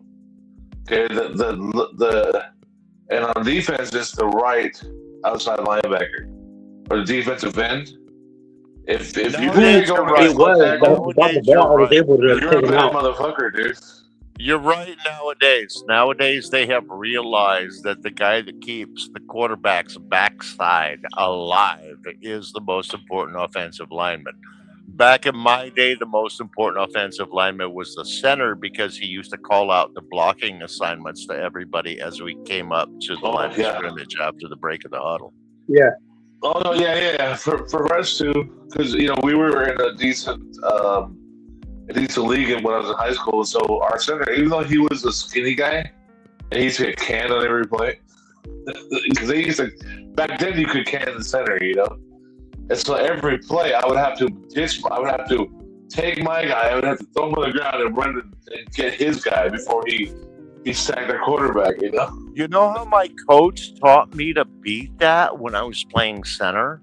If I had a nose guard, as I snapped the ball with my right hand, my left hand punched You flipped it. the bottom of his face mask to push his face down. And that gave me either the step forward to get into him or the step back to get away from him. Yeah. So that was how my coach taught me to beat that nose guard, was punch him in the face mask as you make that snap. And as long as your hand is closed, I didn't get a face masking call. No, yeah, it was no problem back That's then. not. The position that was the most. The position that was most too. When you came in on awakening me, I would grab coaching you. part was I would grab their shoulder pads because I had to go against the defensive ends. They were big and fast. and they would come in on me. I would grab underneath their front pads, and I would pick them up, throw them back, and I would sock them right in the chin. No, no, wait. Were you getting up underneath like the armpit in the shoulder pads, or were you going for No, that no, no, the place pad right in the front, right in the front. where the Yeah, breastplate right in the meets the front. chest? Right, right, where the breastplate meets the front.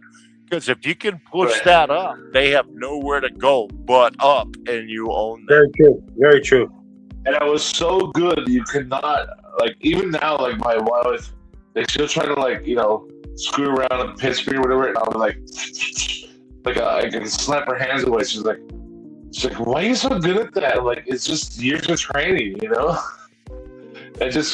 can't get your hands on me. If I don't want you to have your hands on me, you're not going to get your hands on me. It's just years of training of doing that. Hand fighting. It's the hand fighting. I was We playing learned football. it I was early, playing city bro. football when I was in, like, 4th grade, We When I learned hit that the O-line, I hand was fighting expecting. early.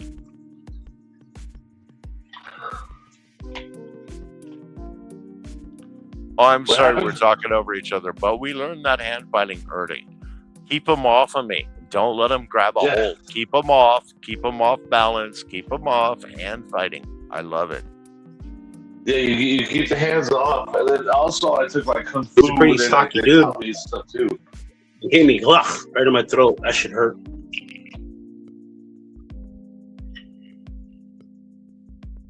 But, like, she'll try to, like, pinch me, and, like, I'll just stick my wrist out. I'll put my wrist on her wrist and go up and down, and, like, she can't get it. She's like, I can never mess with you. It's like, yeah, no, you can't. I do the same thing with my wife, and I don't even look at her when I'm doing it. I just keep Right, that exactly. wrist up because we know where they're going. We know what they're going to try to do. And Exactly. even out the side of our eye, we're like, bap, bap, bap, bap, bap. Yeah, you're not going to Yeah, touch me. You're not going to touch me. You just know it. They're right on your wrist. You just. Yeah, but I started football in 4th grade, and it's they taught us that shit. The coaches would stand in front of you, and they would do that. They would just shove their hands out. They would just knock their hands away. And it just got to be second nature. And it's just stuck with me. It's like whenever I push start a car, they'll be like, "Yeah, we gotta push start. We gotta pop the clutch." Like, I chop my feet. Plus, I was also a swimmer. I was a swimmer since I was 5 years old. I have actually I won state meets as a swimmer. I was a backstroke like a motherfucker. But I chop my feet, and I just naturally chop my feet. And so I can push cars uphill and shit, We're like, what are you doing? Look, we're starting the car. Like, you don't have to do all that. When I was in junior college and in But the I'm Marine just like, Corps it's what you and do, in right? college, It's how you push start a car, right? when I was in JUCO and in the Marine Corps and in college, when I was playing football on all those teams, that was part of our training regiment. Was like, find somebody with a mini truck. Back in those days, in the 80s, we called them Back mini in the Walter truck, Payton like a days, Chevy right? Love. Remember Walter Payton? You find somebody with a Chevy Love or a Toyota or something, Yeah. and we would just push that fucker up the hill and make them bump start it back down, and then we would start again. Yeah, it would. Yep. One The of my things proudest we moments in did my back in life that I the can tell day you was is this. crazy. When I was 7 years old, the coach gave me the coach's award. Now, I knew I had scored the most points for the swimming team, and he gave the MVP to somebody else. I was expecting the MVP because I was like, who's MVP? Because I asked him before the season. I was like, I saw you give the MVP to somebody. I said, who's the MVP? He said, the guy that scores the most points for the team. And I said, okay, I'm gonna score the most points for the team. So that next year, I scored the most points for the fucking team. So I did freestyle and backstroke, and I anchored all the relays. I did all the freestyle, I did all the backstroke and every relay. I anchored them all. I did individual events. I scored all the fucking points. So I knew I scored the most points. So we came down to the awards there. I'm like, I'm MVP. I'm like 7 years old, but I'm like, I know I'm the MVP, right? He gives me the coach's award, and I'm like, what is this? What is it? What's the coach's award? He said, well, because you're my MVP. I said, what does that mean? So then he gave the award to the MVP to a kid who was like a 12th grader, And he goes, his name was Seth. Seth gets and Seth deserved it, but I was just some dumb kid, Seth did deserve it, but I was like, no, coach, no. He said, what? And I said, okay, next year, I'm winning the MVP award. And he goes, okay. So the next year, you know what? I won the fucking MVP award. At like 8 years old. All these 10th, 11, 12 graders, they all had to suck it. This 8-year-old kid won the freaking MVP award. They had to suck it, dude. Well, I walked up and accepted that MVP trophy. Like, how do you think they felt? This 8-year-old kid's walking up, taking the MVP award. Because I was like, no, I'm winning that damn award, and I deserve it though. I scored more points for the freaking swim team than anybody else. Like I scored double. And it was like I told the coach, I'm going to win that award next year. I'm going to win it, and he said, okay. And he had no choice. He had no choice but to give me that award. I remember the awards dinner because my family, we didn't have a lot of money, so I had to wear these tennis shoes that were really, I only had one pair of shoes. It was these tennis shoes. They were really, fucked up. They were really dirty and fucked up. And I had to I was wearing these black slacks, and it was basically a tuxedo. And I'm walking up there with my dirty ass tennis shoes, and I remember I was so self-conscious with that tennis shoes. But he called me up for the MVP award. I remember I grabbed that thing and I held it up, man, and the whole room just went, yeah, And I walked back to my seat and I set it down. I said, in front of my mom, I said, told you. And she said, yep, you did. It was one of the proudest moments of my life I'll never forget, I hope you got some new shoes out of They it. got more to go. Let's say it again. I hope you got new tennis shoes out of it. I didn't get the tennis shoes till the next year. we were very lean at that point. That was before my mother married my stepfather. He used to work at Rockwell and build the space shuttles.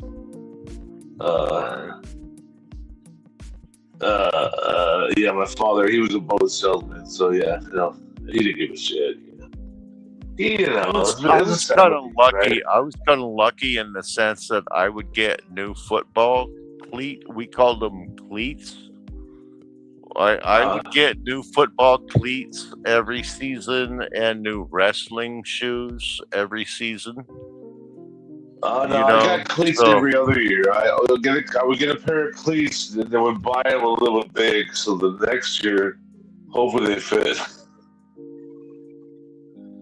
That's what I would get. Yeah, I guess I was a little bit luckier. I would get at least new shoes every year. Yeah, I would get new football shoes, and I would get new wrestling shoes every year, which was cool. I was never a wrestler. I got so comfortable in those wrestling shoes. I got so comfortable in those damn wrestling shoes. that I started wearing them every day of school until my teachers were like, "Hey, does your kid have any shoes?" And my parents were like, "Yeah, he just chooses to wear them." Yeah, I Can I was ask you guys that a kid. question? I was weird like that.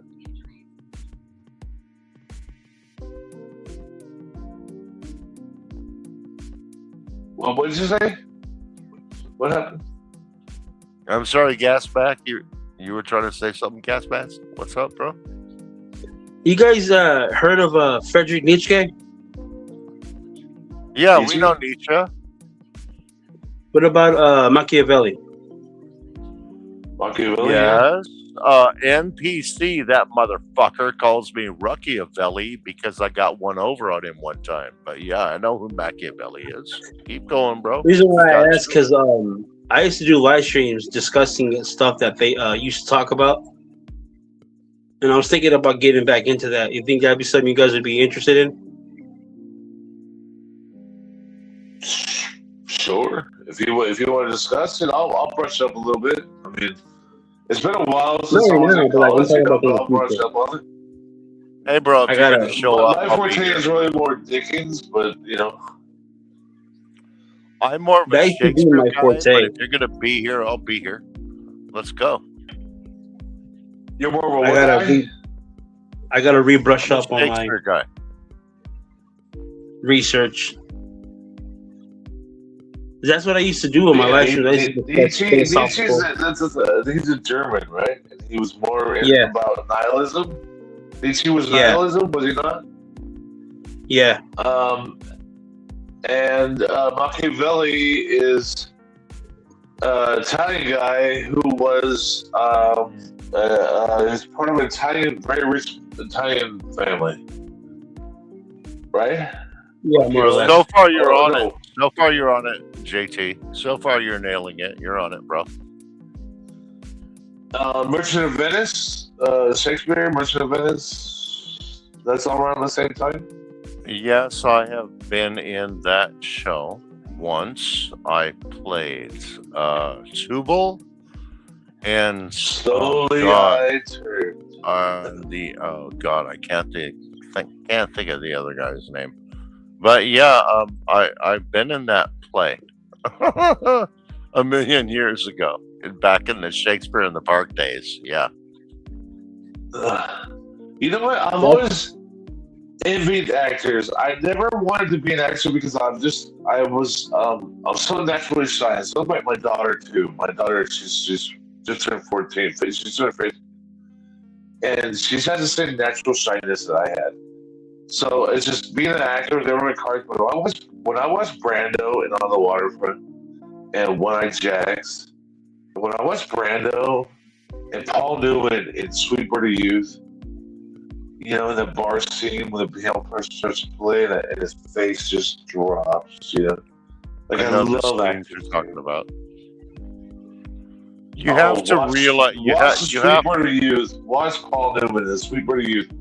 When that bar scene, when that piano player starts to play, and his face drops, and you just see exactly what the whole movie's about. You'll see his face just. It's so amazing.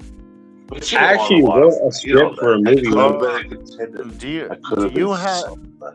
you have a Discord, JT? Because you and I should actually really talk about some of this stuff. I'm not gonna lie, bro. I don't have Discord. And further, I'm opposed to it because Discord just gave their database over to the FBI. Yep. You know that happened, right? I'm not sure what happened, but before I do want to know what happened, but before you tell us that, I just want to say, yeah, I'm a Shakespeare dude. I'll tell you my phone number right now if you want. I'm not scared. If you want my phone number, I'll put it. You can text me. Yeah, no, I'm not afraid of that bullshit either, 951. bro. I mean, real people are real people. Let's get down. Let's have a conversation. I'm good with that, buddy. Yeah, okay, we'll write this out. Okay, get a pen and paper. You got a pen and paper? I'll mention it Write it as down we in the go. back chat. Yeah, Don't say it. hang on. I'm grabbing my shit right now. Yeah, let's I'm go. not Give me scared. I'm not scared. 10, If 9, anybody 8. else calls me, I'll just hang up. Okay, I'm not scared. It's I better know, to just not, though.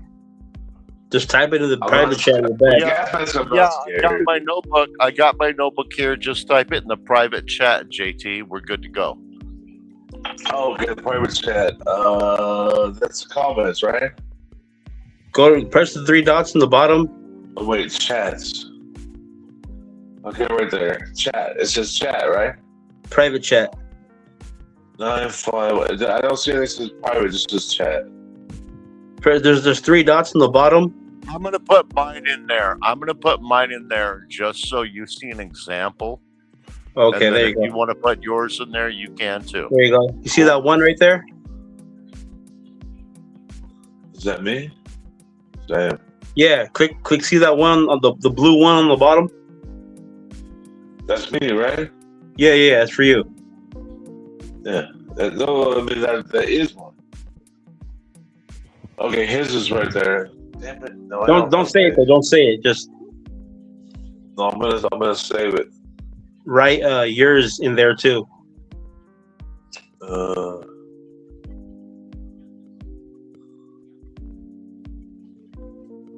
Yes, let's all. What call it? Don't answer.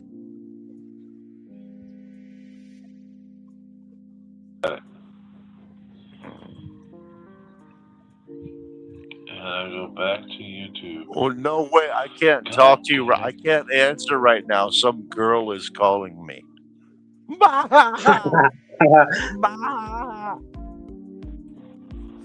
No, I got the number, bro. And you got my number, bro. We will check in tomorrow when we're sober. I'm thinking I'm gonna check in with you tomorrow when I'm sober. I'm not gonna try to drunk chick call you now, dude. There we go.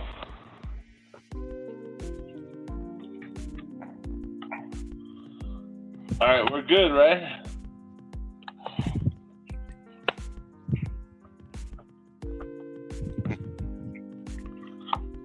I'm gonna call it the offensive tackle hotline.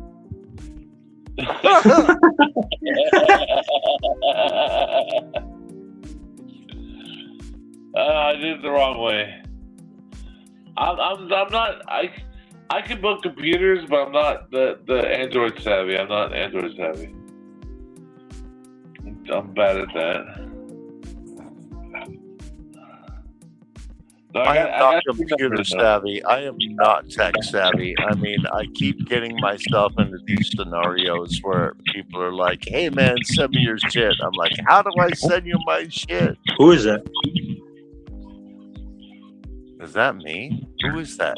Who sounds like they're underwater? I think it's JT. I'm not saying it. I'm not talking. Your audio is messing up. Yeah, I'm on speakerphone now.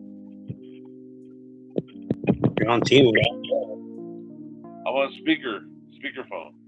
Oh, Yeah. You know, Can you I hear got me? your number. So I got your number. So I'll text you, dude. I guarantee you I'll text you. Yeah, text me. Hit me up, brother. Hit me up. Yeah, no, I will. I'll text you, and I have a 951 number. So when you see 951, it's me.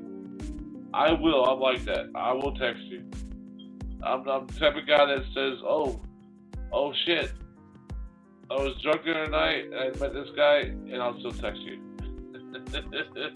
Wait, right, 951 have a good is night, one brother. of my bitches? Damn, I'm doing everything 951, wrong. 505.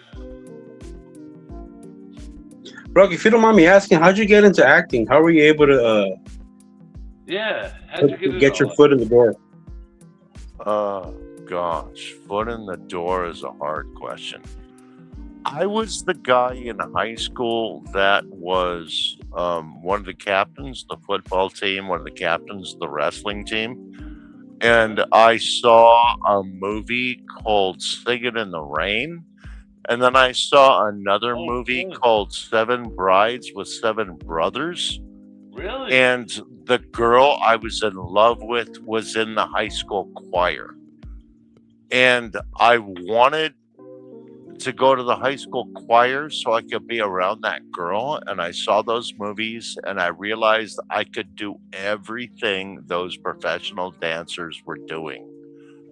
So I just like kind of sidetracked into that. Yeah, I'm still going to be a football guy. Football is still my life. Wrestling is still my life. But I can do this, and this is going to get me chicks. This is going to get me girls. So that's why I went that path. That's the truth. I can go on and tell you more and more, but short story long, it was all because when I was going through my high school hallways with an umbrella and a fedora, singing in the rain and dancing, girls loved me. So, Yeah, all the guys Kelly on the was a football cool team, guy, all the man. guys on the football team were going, "What the fuck are you doing?" I'm like, "I'm getting laid. What the fuck are you doing? You Exactly. sitting in your car listening to the bullshit rock and roll music you're listening to, thinking disco is gay. Meanwhile, I'm out here dancing around to disco tunes, getting my dick sucked in my car in the high school parking lot. All right? Fuck you, people that were afraid of moving forward. That's how I got into theater. I got into theater because that's where pussy was. And it was easy to get pussy in the theater world. It was so much easier to get women in the theater world than it was in the macho jerk jock world. And I learned that early on. I learned it early on. The women like a man who can sing and dance and make them look good on a dance floor. They don't like the dumb jerk sitting on the sideline saying that shit's gay. That's Okay, true. I figured that shit out early on. So Oh yeah, all my buddies. where I the had lots of women friends that were. were in the That's that's the trauma. easiest answer I can give you. Is I went where the women were. I I had took lots of drama in friends high that were school. in trauma, and they were cleaning it up. And I was on a football team, and what was our choice? The cheerleaders, and we're like, they're just a bunch of dumb CONTs, you know? Because the cheerleaders, they think they're gonna go to college being cheerleaders, so they weren't even worried about us football players, you know? And it was like, this is stupid. Like, you know, but plus, I was kind of on the outside of the football players because, you know, they thought they were the shit. And it's like, I didn't think I was any kind of shit. I just thought I like to do what I like to do, you know. And really, really, why it was fun for me playing football because I didn't like them. I didn't like those guys, you know. So when I got out of the football field for practice, I got to tee off on their asses. You know what I mean? You know, I got the coach who say, "Hey JT, play fullback." He'd hand me the fucking ball, and I would just plow. You know what I mean?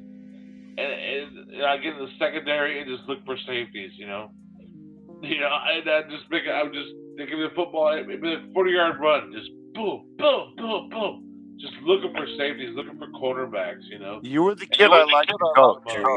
You were the kid I liked to coach. I used to hate the kid that wanted to get through the hole and run to the sideline. I loved coaching the kid that hit the hole and started looking for the next man to knock down. I loved that kid when I was coaching and when I was playing. I loved you guys. I want to hit that linebacker. I want to hit that linebacker so he questions whether or not he's going to be able to have a kid or not. You know, I'm going to hit that linebacker so hard. And I'm going to run over him. Every time you do that, it makes it easier on the next play for the guard to step up to the second level and get a block on him. And it makes it easier for the guard or the tackle to trap him on a crossed block before you get through the hole. We love guys like you. You know, and then, like, you know, I actually, you know, I don't know if you know who you probably don't. I guarantee you don't. The Zolman brothers were two brothers that played linebackers, and they actually went to Cal. They went to Cal, and we played them in out here in Reno Valley, and they were beating us 35-0 at halftime. And my coach took us in the locker room, and my coach shoved us into the toilet, and he said, "Lyman, get in the toilet." Now, it wasn't my performance exactly, but I went to the toilet, you know, and we got in the toilet, and we actually busted the stalls out, right? And we busted the stalls, and he said, "You guys are playing. You're in the toilet because you're playing like shit. You're playing like shit." So we came out and we won the game 55-35. Now, we ran a play in 32 trap where I would come across, you know, and then they would let the guard in, and I would just plow him, you know. But then we also ran it was a pro play that because my coach played for the Patriots in the NFL, and so we would do what's it called, whip pass, step pass, and so I would shoot out and hit the linebacker. Well, the right guard would shoot out, and he would hit the linebacker and then let him go. Then I would just come, you know, as a left tackle and just plow him. It was like a freight train, you know. he would just bump him and then run away, and then I would come and just whoop whoop and just plow him, dude. And I broke the guy's arm, dude. I broke the fucking guy's arm in the middle of play, dude. It was a whole thing. The ambulance came. They took him off on a stretcher. It was a big deal, dude. I mean, and he ended up going to college, and him and his brother ended up going to college. But I felt bad about that for fucking a long time. I was just like, because I hit him so hard. It was just like, because we were losing, you know. And it was like our team needed to. We needed that spark, and so the right guard shot out. His actual name was Kevin Bacon. Kevin Bacon shot out, and he bumped him, and I remember seeing that, and I just, you know, I just plowed the guy, and I heard it go snap. Like it was just loud. It was like it snapped, like it cut. You know, it's just like a tree branch. Just snap. Can you hear him? I can't. And I hit him so hard, and I broke his. I'm losing JT. I can barely hear him, to be honest. Oh, you can't hear me? I can barely hear you, JT. Oh, that's my bad. So yeah, So I came across and I hit the guy so hard, and his forearm just snapped, man. And it was the loudest thing I ever heard. It just snap. That's kind of sickening. I remember there have been 3 different times when I have actually hurt somebody, and I always felt bad every time. I mean, like, yeah, we want to hit them, we want to crush them. Sometimes we even want to hurt them. But when we hear that actual pain coming out of their body, it's like, bro, that's not what I meant to do, was how I always felt. That's just me personally. I've only heard like one person. It just is that we were losing 35-0 at half, and the coach shoved us in the toilet, and so we came out just like charged up, you know. We were like, we ain't losing this game. You know, we beat them 55-35. You know, they didn't even score. You know, like we beat them, and I broke the guy's arm in the third quarter. I came out and the guard shot out and he bumped him and ran out. I came. I remember the guy looked at. I'll never forget his eyes. He just right as he turned to look at me, I just boom. And I remember his forearm, and I remember the sound. It just snap, and he just went down, dude. And I just ran on, you know, and the running back was behind me, and we just boom, boom, boom, boom. I hit like 3, 4 more guys, you know, and it's just like I felt bad about it. I went back and I was like, oh, dude, like that's bad. That's bad. I really did feel bad about it, dude. But it was like it was the game. It was the game, and I can't sit here and say, you know, this shouldn't have happened. It just. I only hurt one purpose. I only hurt one person on promise. I mean, on purpose, not promise, on purpose. Junior football, high school football, college football. Well, I didn't hurt him on purpose. Semi-pro rugby. I only hurt one person on purpose, and I felt immediate guilt as soon as I had done it. It's like the guy was an asshole. His name was Omar. He was an asshole. I was out to hurt him, but once I hurt him, because of his lack of a better way to say it, his screams of pain, it made me feel dirty, and it made me feel guilty, and it made me feel like maybe he didn't deserve that, even though when I did it to him, I felt like this motherfucker deserves this. But then when I look at what it really takes to rehab a shattered knee, I'm like, Damn. no, he did not deserve that. I could have done him different. So I do have some guilt about that. I'm not going to lie. I could have done him different. I didn't have to do him that way. But the motherfucker was a shit talker, and he pissed me off. How much shit you gonna talk without some kind of reaper motherfucking caution, right? He brought those repercussions on himself. Now, once I administered those repercussions upon him, I felt guilt. I'm not gonna lie. Yeah. No, I did too. When I broke the guy's forearm, I felt bad. I was like, I didn't mean to break your arm. I didn't mean to ruin your fucking left leg for the rest of your life, but you should have shut the fuck up over the last 3 years, Omar. I've been dealing with your bullshit for 3 fucking football seasons, 3 fucking wrestling seasons.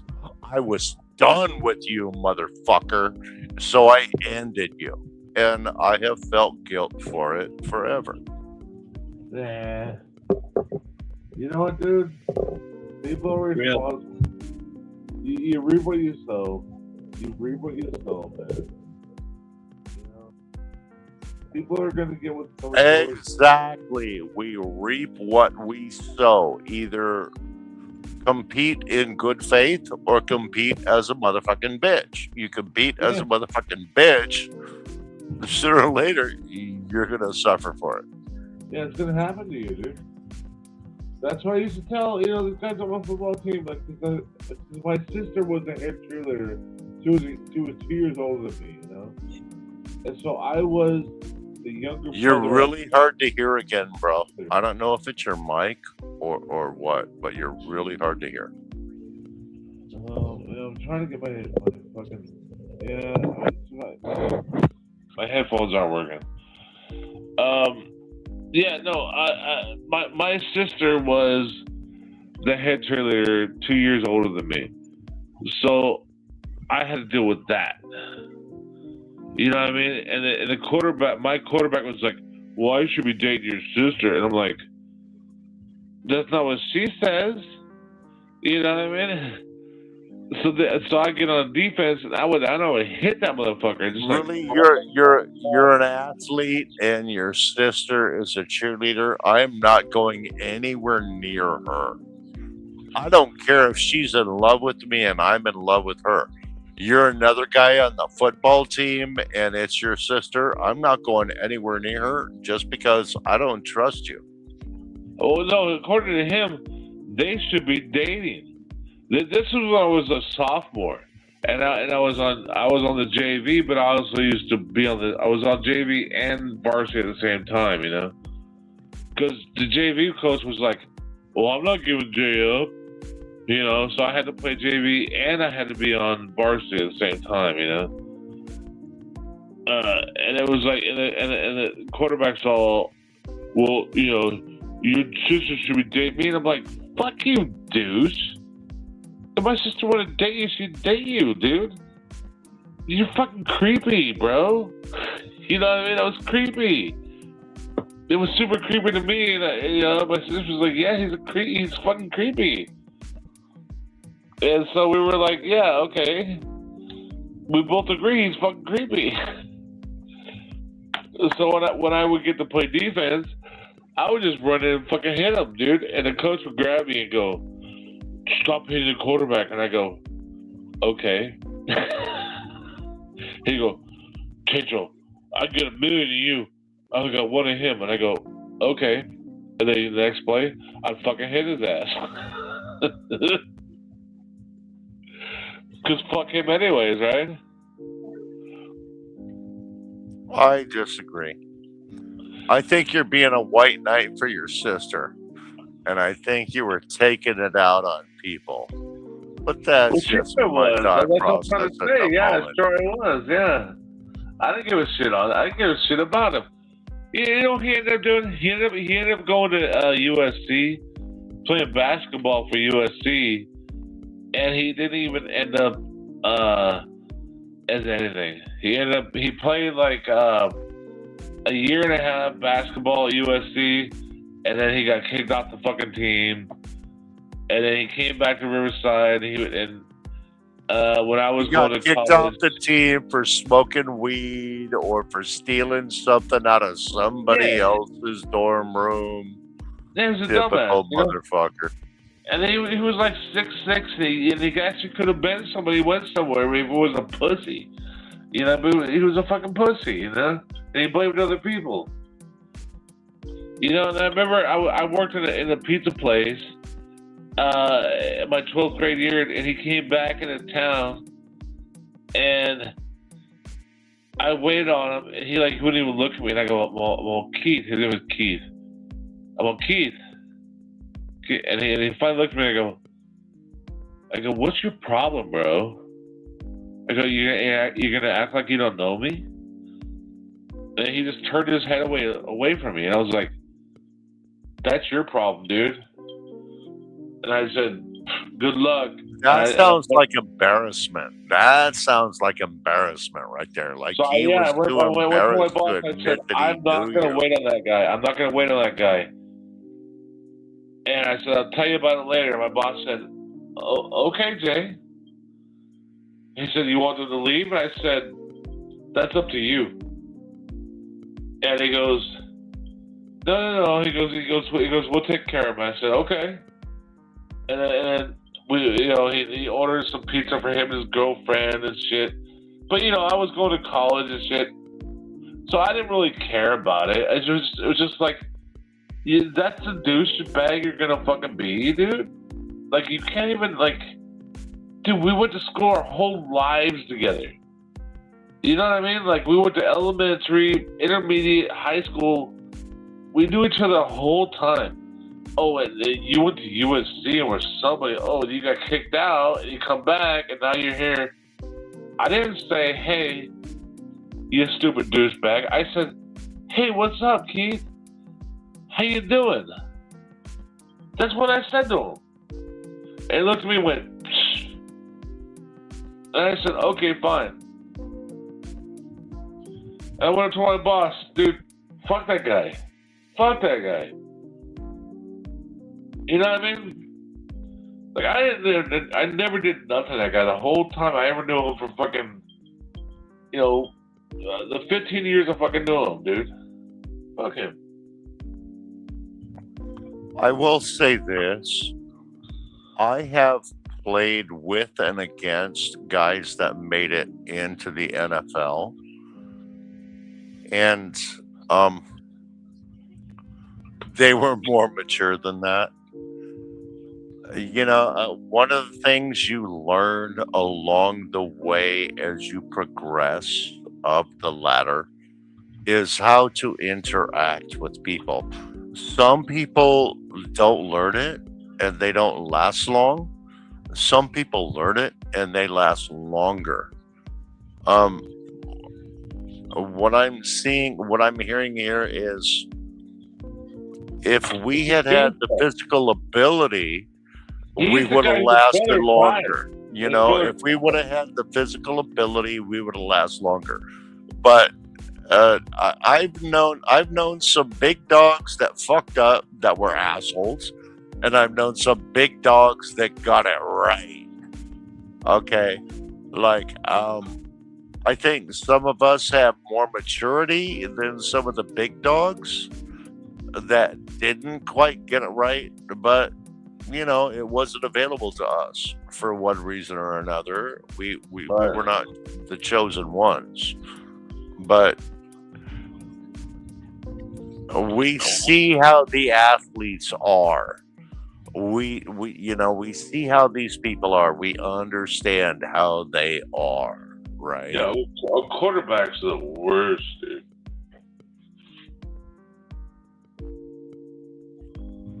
Anyway, it's 5:19 a.m. on my side, and my wife gets up at 5:30. My dog is starting to get squirrely, so I got to get my dog out and get her out for a pee and a shit before the wife gets up and goes, "Hey, motherfucker, why you waking me up with this morning bullshit?" So I need to dip out. Gas mask. Nothing but love and respect for you, brother. Everywhere, every place, every time I have ever seen you, you've been nothing but a stand-up dude, Gas Mask. So, I'm always going to be there for you. JT, you are a new person for me. I have just met you, but my phone number is in the back chat. That's how safe I feel with you. That's how tight I am with y'all. Y'all, my number's in the back chat. Feel free to hit me up. Just tell me who you are. If I don't answer it the first time, say, "Hey, I'm JT," or "I'm Gas Mask," and I promise I will get back to you. I'm not one of these dogs that's just gonna bullshit y'all motherfuckers and then ditch out. But I do need to go because my wife is getting up in literally 10 minutes, and not to be rude, but she's the biggest part of my life, and she's far more important than our happy horse shit right here, right now. All right? Is this cool? No problem, brother. 100%, man. Right on, guys. I'll see you next time. Cheers. All right. God bless. I think I'm going to shut this down, too. I gotta go lay down. Can you hear me? Yeah. Okay, good. I don't know how the. Yeah, my headphones went out. I didn't get new headphones, but yeah, no. Hey, thanks for going live. I appreciate it, man. I'm gonna go live. You know who Inferno is?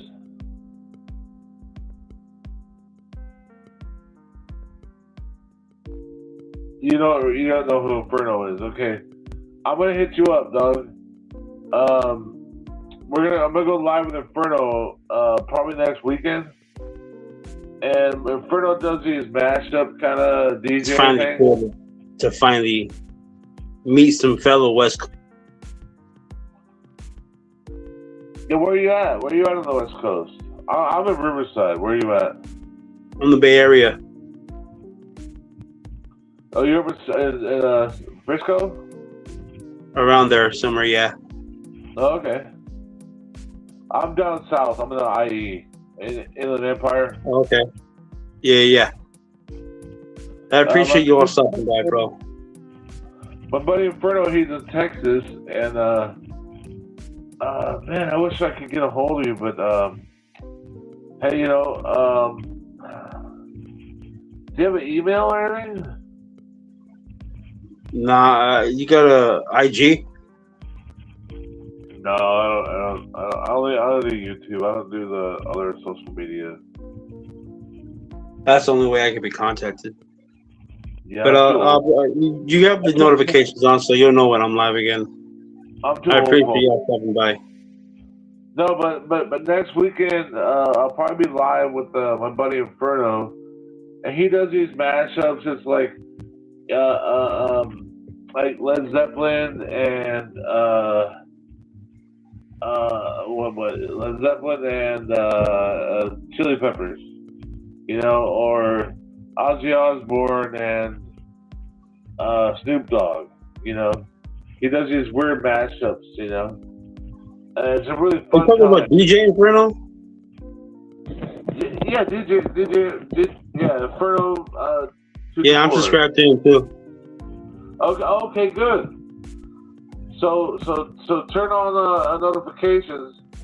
So I know. We're probably gonna go live. We've been working on a lot of stuff, so and we're probably gonna make it a little more regular.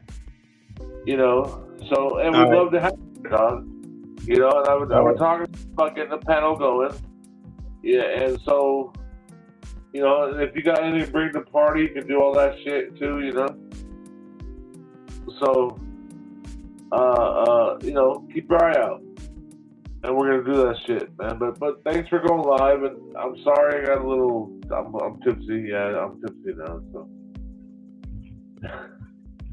I know you're that's not kind of your thing, but hey, wait till you have kids, okay? Do you have kids?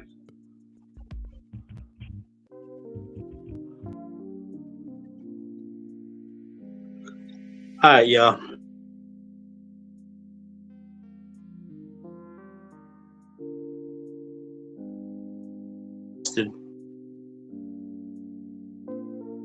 I am sleepy as shit. I'll see y'all on the next one. God bless. Peace.